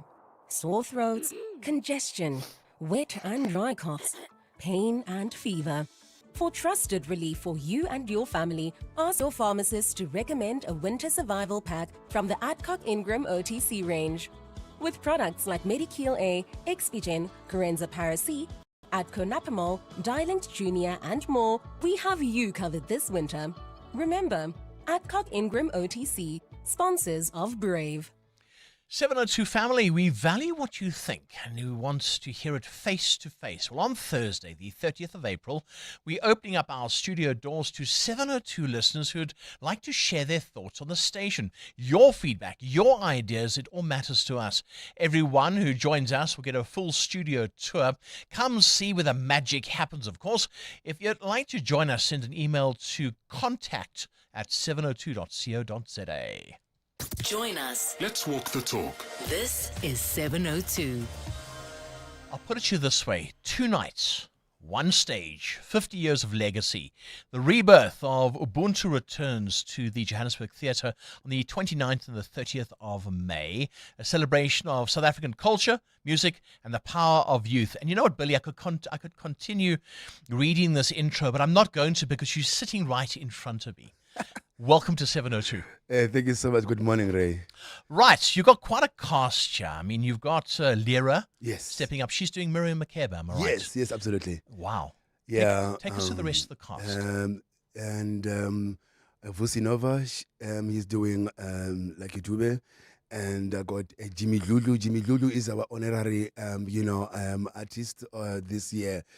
And we also have Tutu Puane from Belgium. She's coming to celebrate 50 years with us. And Zoe Mudicha, she will be doing a tribute to Busim Mhlongo. And, Jimmy Lulu is going to be great because previous years we have done honorary performances whereby we started with Mam Abigail when we started, the concert. And the last, when we did Mahotela Queens, Hostix Mabusa. So we always feature legends, in the concert. Yeah. This is so interesting because I'm sure you've got lots of youngsters coming to have a look as well. Now, these are names that I know because, I'm an old guy. Yeah. But I would think that youngsters come and see this and they discover it all over again. Yes, it's a nostalgia.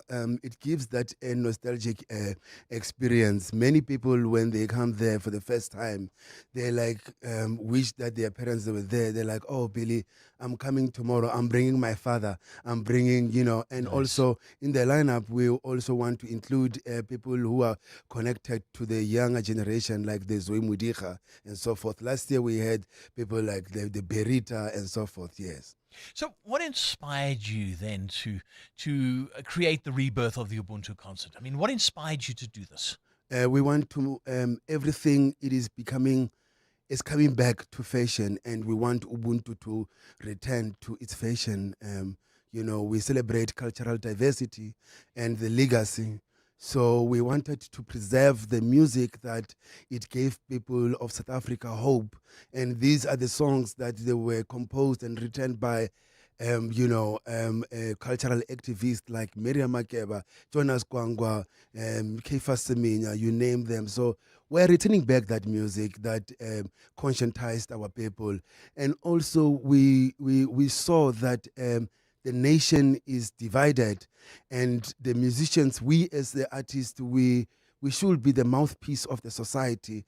We should speak about and make concerts and make events that they're going to conscientize the African people. So it's 29, that's today, 30 is tomorrow.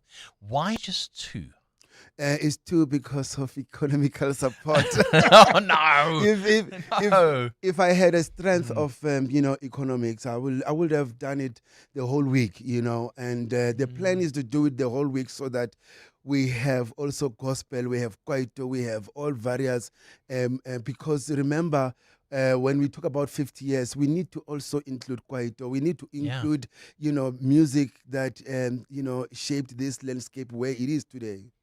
How do you get that all in though? I'm thinking back to the sounds of South Africa. Look, I've only been alive since the 70s, but that's a lot of music. How do you quantify that? Well, look, our show, it is a researched, a concert. It's a presentation of the memory from 1800, from those composers, from the Enoch Sontonga, and then we get into the 1950s and the Safara town, and then until now, the composers of today, the liras and so forth. So the repertoire is vast. It's a 4-hour full concert with the orchestra, 20-piece orchestra, conducted by the Grammy-winning, conductor and producer Joe Arthur. So it's gonna be great, and I have the whole full orchestra, and. Yeah, for sure. It's a prepared. It's not a lifestyle show. Everyone who lives there, they know that they came for a purpose. And 50 years, it is our theme for this year. People, they must get the tickets while they are still hot. The tickets are available on web tickets. They start from 350 to your package to whatever that you feel like. Wow, it is your budget. That is amazing. And tickets are still available? Yes, they're still available. Still available. But I'm not sure if those who like to buy on the day, what's going to happen with them. They can come to the door tonight. I think it's going to be great. Or can they not? Well, at their own risk. I'm not responsible when the show is sold, when the show is sold out. I love it. I love it. I love it. The rebirth of Ubuntu returns to the Joburg Theatre. That's tonight and tomorrow. Billy, thank you so much for joining us. I do appreciate you taking the time. Thank you so much. That's Billy Monama in studio, and you heard him right here on 702. 702 podcasts are on 702.co.za. That wraps up our time together, and I do recommend that you do go and see the Rebirth of Ubuntu concert. Billy's got the T-shirt on at the moment. He's showing it. He's flashing it at me. We'll take some pictures and we'll put it on to 702 and all our social media handles. If I didn't get your WhatsApps or your SMSs or whatever else you send through today, no problem. We'll do it all again tomorrow. It's 9 o'clock. This is EWN. Good morning, I'm Sfiso Zulu. Sentencing proceedings are expected today to start in a case involving the son of former Zimbabwean President Robert Mugabe in the Alexandra Magistrates Court.